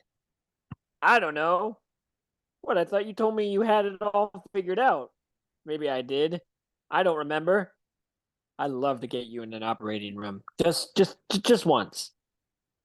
Angle in the hotel entrance. Just then, the moose from the beauty pageant steps outside of the hotel for a smoke. The guy in the front moves ahead, takes a drag of his cigarette, and passes it to the guy bringing up the rear. After a beat, the smoke steams out of the rear, the end of the costume. Angle on the guys in the car. They both have the same idea.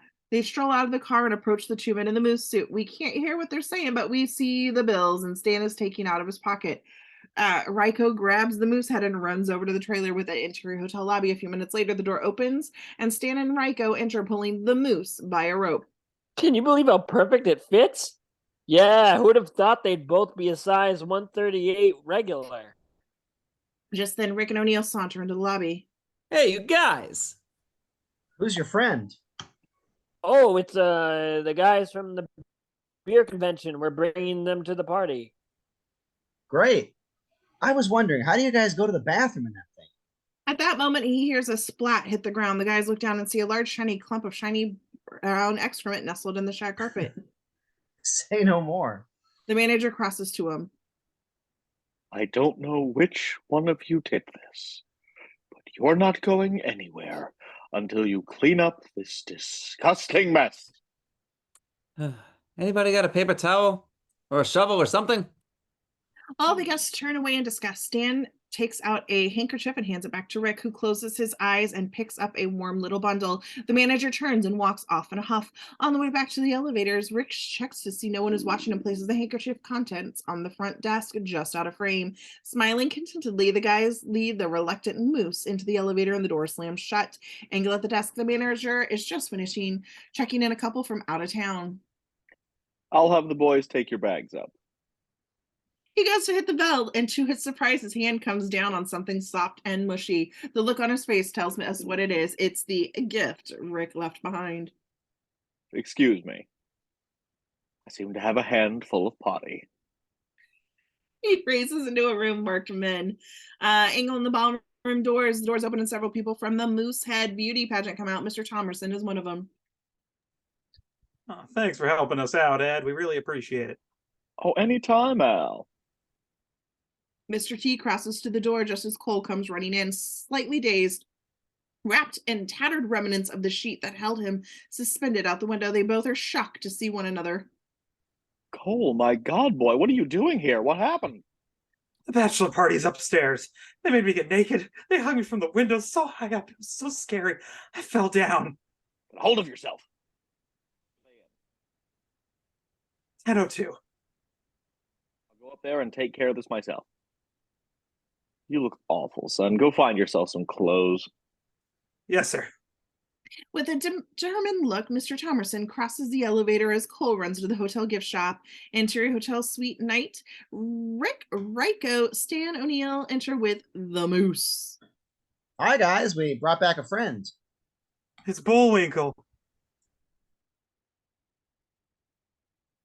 Gentlemen, ladies, for your viewing pleasure, meet Mike, the magical sexual mule.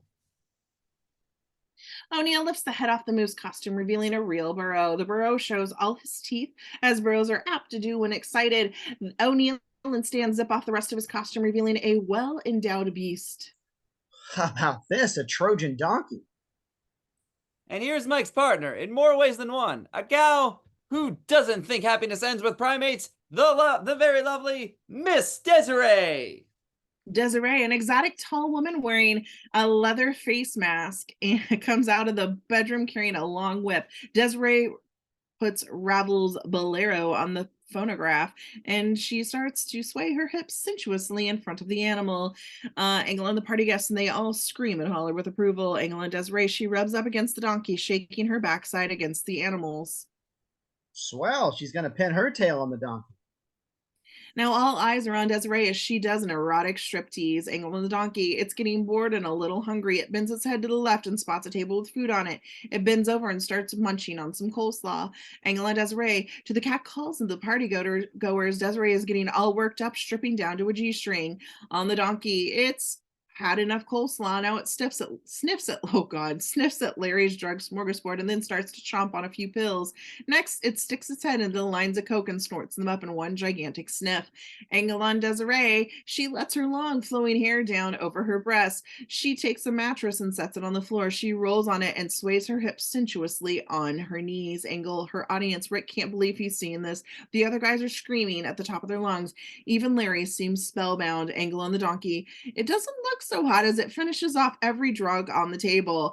Angle on Desiree, she moves over to the donkey, hits him on the side gently with her whip, and then pulls him over to her mattress. The donkey's bloodshot eyes are the size of saucers. Once again, he shows his teeth as a kind of shit-eating grin. Desiree drops to the mattress and beckons the animal to her. Mike, the donkey, obediently does as he's told, moving to her in a trance-like and very turned-on state. Come on, Mike. Come to Mama. The donkey takes another step forward, then suddenly rears up on its hind legs, snorting. He starts bucking wildly, and the crowd moves out of his way as the animal goes berserk for a few seconds, then without warning collapses in a heap on the floor. Everyone goes rushing to it. Chulu and Laverne enter the room, followed by several of the other contestants and others from the beauty pageant. Hey, you guys, I'm getting married. We're going to make lots of kids. He looks over and sees everyone gathered around Mike. What the hell happened? Gary shushes them. We push in on Dr. Stan, who is listening to signs of life. The animal's chest finally stands up somberly. Drug overdose? You mean it's... Afraid so. I did everything I could.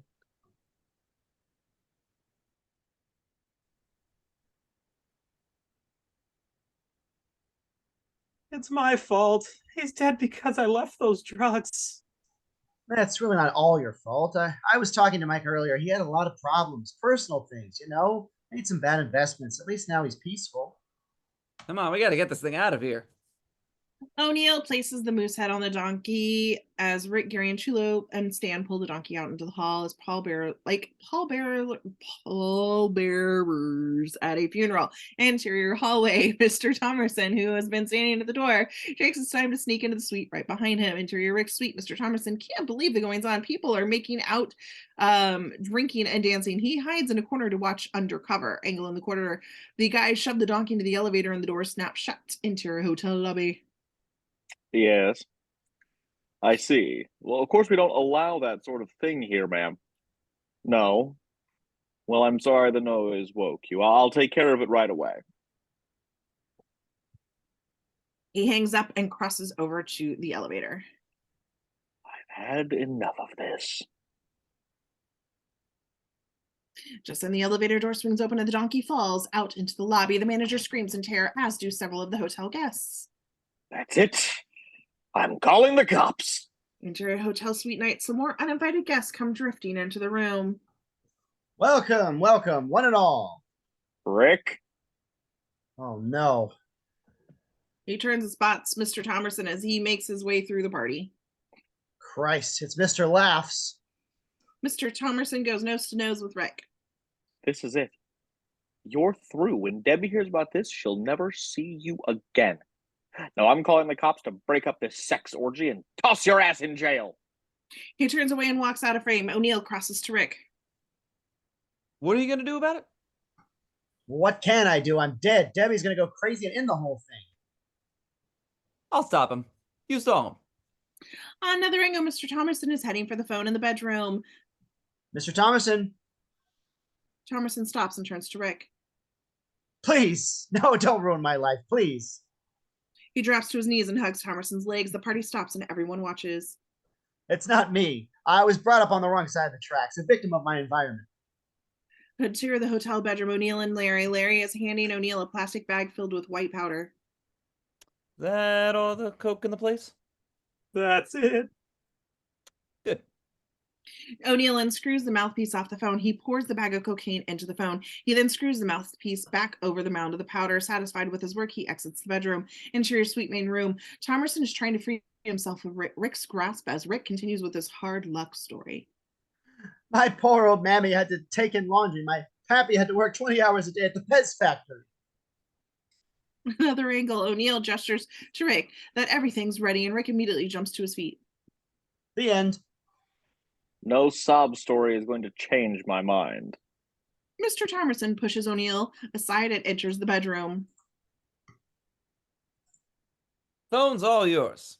Mr. Thomerson in the bedroom picks up the receiver. As he does so, a cloud of cocaine falls out of the mouthpiece. He screams at Rick, gesturing to the phone with his hand as he dials. Each move produces a large cloud of powder, which causes him to sniffle slightly. I never liked you. I've never liked any of your friends. Look, I've hated you from the first time I saw you, and now that you're out of my life. He starts to react from inhaling the powder. He puts the receiver to his ear. He takes a deep breath and tries to dial another number. A large cloud of coke flies up his nose. He's stunned. He takes another deep drag. He's hooked. He forgets about the dialing. He jams the receiver against his nose and takes a deep drag after deep drag. Desiree, still wearing her leather mask, crosses to him and sits down next to him on the bed. He gives her a big, wide smile. O'Neill closes the door. Reach out and snort someone. I'm saved. Let's party. Everyone starts to whoop it up again. Interior Japanese suite. It's still a standoff between the girls and the horny Japanese. Let's give them what they want. What?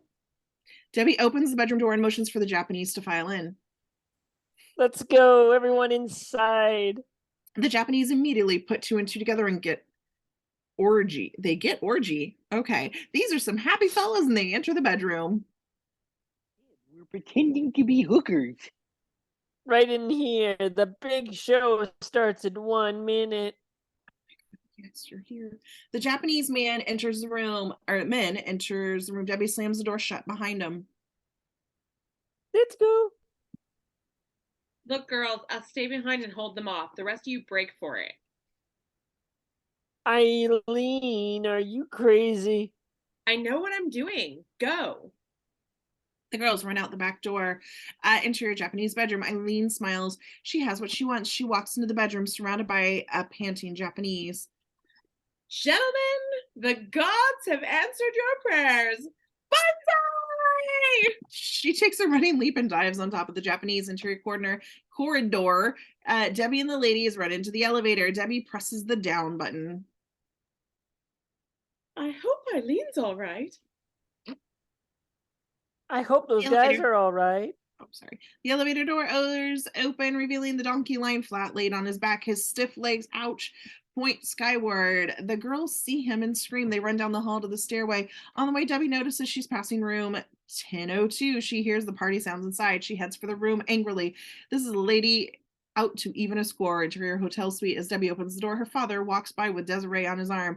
Neither sees the other. Debbie enters the room. She's surprised by the masses of humanity rubbing shoulders with one another in the room. O'Neill looks over from the other side of the room and spots her. He isn't fooled for a minute by her wig and miniskirt. He runs over to Rick. Guess who's here? Another surprise guest. Who? Debbie. My Debbie? What's with her costume? O'Neill points and Rick sees Debbie. She doesn't see them. I don't know. Go up to her, make like you don't know her, and send her into the other bedroom. You got it. O'Neill crosses to Debbie. Hi, baby. You're new here. I don't think the group's had you yet, has he? Pushing on Debbie. She's pissed. No, not yet. Where is he? Interior bedroom. Rick opens the door from the bedroom. The lights are turned off and flashing illumination of a neon sign outside the window. We can make out the outline of Debbie's body on the bed. I can't see anything. Debbie, in a disguised Southern accent, speaks out. Don't turn on the lights, sugar. I'll lead you around. How wonderful, a seeing eye hooker.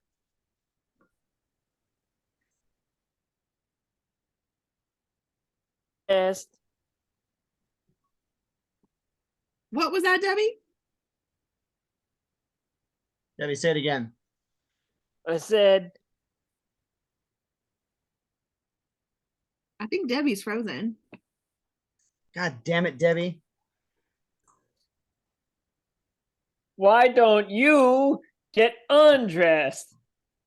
Rick starts to undress. While undressing, he takes on the persona of Mr. Rogers. He sings Rogers' opening theme in the same sappy, childlike manner of his. It's a lovely day in the neighborhood. It's a lovely day. It's a beauty. Would you be mine? Could you be mine? Please, won't you be my neighbor? Hi there. Today we're going to learn about anatomy. He jumps on top of her and starts mulling her passionately. Debbie snaps on the lights. She throws off her wig and she and Rick come face to face. Debbie, you're a hooker. I can't believe it. She all but jumps out of the bed. I can't trust you. Oh, come on. I knew it was you. Rick, you lying. Rick protests. She throws on her blouse and runs. I'm sorry. As Rick protests, she throws on her blouse and runs out of the room. Rick charges after her. Interior hotel suite main room. The place is wall to wall people. Angle on Debbie as she tries to make her way to the exit, but her path is slowed by all the happy revelers. Let go of me. Debbie, I'm telling you, I didn't do anything. Hardly. The marriage is oof. Now you can screw around with your friends for the rest of your life. I don't want that. I want to be with you. And I want to be with someone who understands the meaning of the word commitment. I am committed. I love you. Commitment! Just then, Desiree and Thomerson cross through the frame. She's leading him around the silver chain, which is now attached to his neck. She's also carrying a leather whip. I don't believe you. You don't believe me? Okay, fine. Rick gets up on the sofa and yells loudly over the den. People, can I have your attention? People! Everyone stops what they're doing and looks up. I want to ask you all a question. Have I had sex with anybody in this room tonight? There is a negative response from the crowd. Are you sure? Everyone responds positively. Thank you. All of the guests go back to partying, and Rick drops off the sofa and faces Debbie. See, and these are not just ordinary partygoers. There are professionals in this crowd. I didn't want any of them. You're what I want. Understand? Yes. Great. Now what do you want to do about it? Let's get naked. Yeah. You're on. She takes him by the hand and crosses to the other bedroom. Ugh. Sorry, Travis. Sorry, George. Enter the other bedroom. Rick and Debbie enter. To their surprise, they find a man wearing a leather mask tied to the bed, happily licking Desiree's boots, which she dangles in front of him. She also holds a whip over his head. Despite the mask, there is something very familiar about his face and the white powder encrusted all over his nose. Debbie picks up on this immediately. Daddy! Sure enough, Mr. Thomerson looks up and grimaces, knowing he's been caught in his bondage with his bondage down. He tries to say something, but the boot in his mouth prevents anything intelligent from coming out.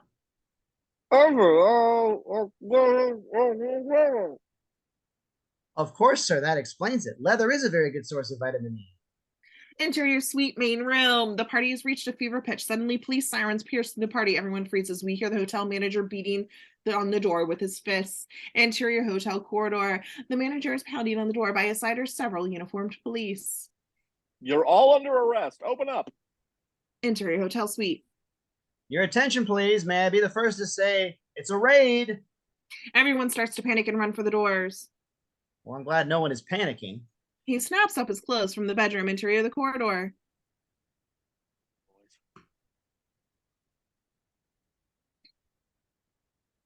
Just break it in, boys.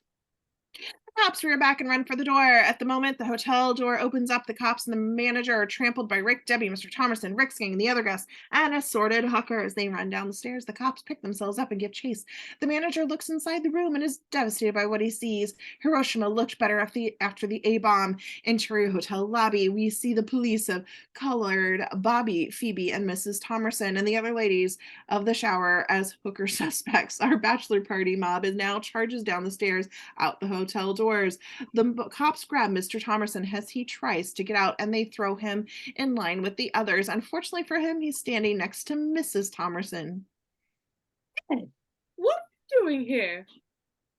Before he can answer, Mrs. Thomerson checks out his shocking leather outfit. You're kinky. The phone made me do it. You've been having strange sex. No, but Brett, It's all right. So have I. He's totally blown away by this as the cops lead him out of the room. I've seen another man's diddly. Oh, diddly do. Exterior hotel morning. Our people pile out of the hotel. Rick, Debbie, and all Rick's friends run down the street. Suddenly, a Porsche pulls up between Rick and Debbie. It's Cole. He reaches over and pulls Debbie into the car with him. She screams. Cole, what the hell are you doing? She's mine. Cole drives off. He's kidnapped her. Everyone into the bus. They all board the bus. Exterior city street. Cole rounds the corner. A tire comes loose and rolls off the car thanks to Chulo's shoddy workmanship. Interior of the Porsche. It was a very muted shit, but I appreciate it. He looks over to the rear and sees Rick's bus not far behind him. Suddenly, he spots something off screen and he grabs Debbie and runs out of frame. Exterior city street. A city maintenance truck is driving slowly down the center of the street. A man in the back of the truck is leisurely placing orange cones in the center line of the road. Cole, with Debbie in tow, grabs the truck driver and hauls him out of his seat. He then places Debbie inside the truck and him at the wheel. He peels out. Our man with the cones in the back is unaware what has happened. He keeps placing the cones on the street. However, now the truck is hitting speeds of upper 70s. The man's leisure pace speeds up and he rapidly places cones on the road at breakneck speed. Interior Rick's bus. Rick is plowing into the cones and knocking them all over. Interior the maintenance truck. Our man with the cones is almost completely exhausted. Exterior highway. Rick is in pursuit, knocking over cones. He's almost caught up with Cole. Exterior street. The vehicles reach the top of the hill. Cole grabs a sharp left and pulls into a movie theater parking lot. The maneuver loses Rick for a second. Rick jams on the brakes and doubles back into the parking lot. Exterior movie theater parking lot. Cole pulls up with a screech in front of the theater. He grabs Debbie and jumps out of the truck. He drags her into the theater entrance. Rick brings his bus to a stop and he and the gang pour out of the bus. This is still scene description. Oh, yeah. Cole, he and Debbie stand outside the theater, which is a multiplex cinema, 14 movie theaters under one roof. Prominent is a sign which reads 24-hour 3D festival. Cole drags Debbie into one of the theaters. The gang runs up to the theaters. Fan out and look for them. They all go running into various theaters. Engelon Reiko. He approaches the theater and sees the title of the movie playing inside. Oh, I've seen this one already.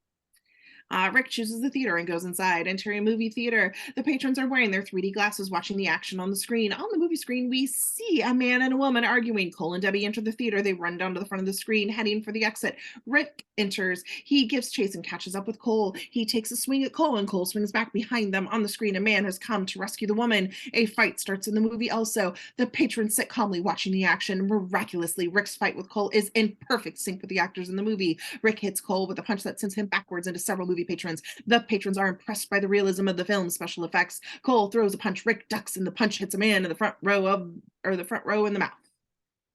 Gee, what a realistic effect.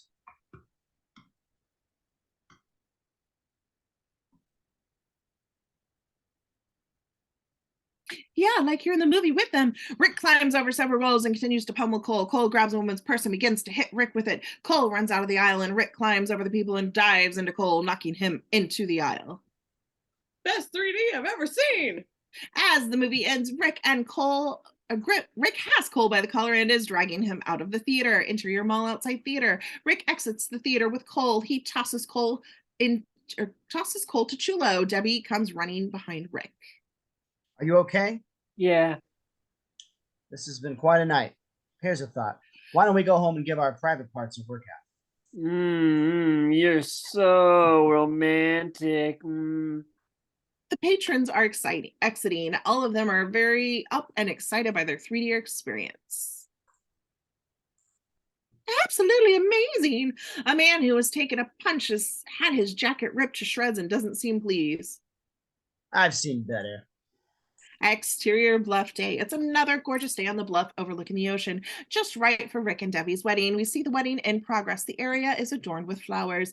The many guests are seated and taken in the moment. Among these are Tracy, Desiree, and Gary's she-man, who waves to Gary as he stands with the other ushers, Chulo, Ryko, and Larry. Chulo is choked up and trying to hide his tears.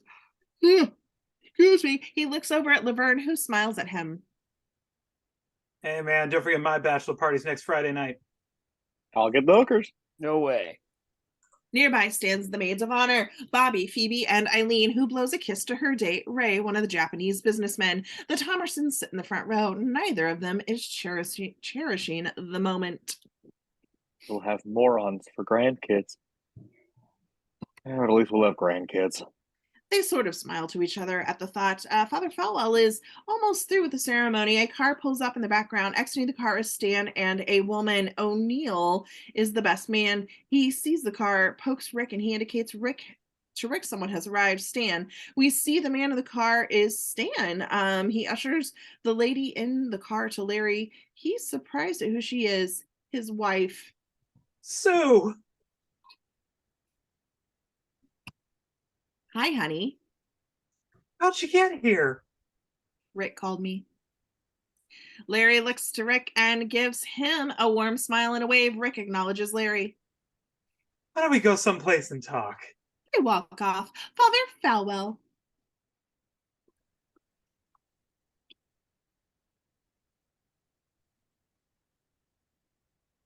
Now, before I pronounce you man and wife, the groom wishes to recite his vow to Debbie. Richard? The Thomersons fear the worst. Oh, God almighty. Rick turns to Debbie. He waits a beat and begins. Cheese. I love you more than cheese. And I love cheese a lot. The Thomersons hide their faces in their hands. Off in the distance, a storm is coming in fast over the ocean. The wind begins to pick up. Undaunted, Rick continues his soliloquy. In fact, more than dairy products in general. I love dairy. My love is cream. Pour me on the cereal of your life. Now it starts to rain.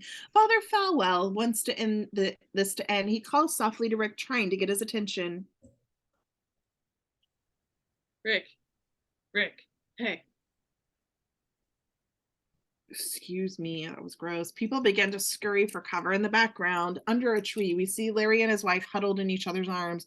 From the way they look, they've worked things out. I think this song pretty much sums up the way I feel at this moment. He begins to sing the theme song from Flintstones. Let's hear it.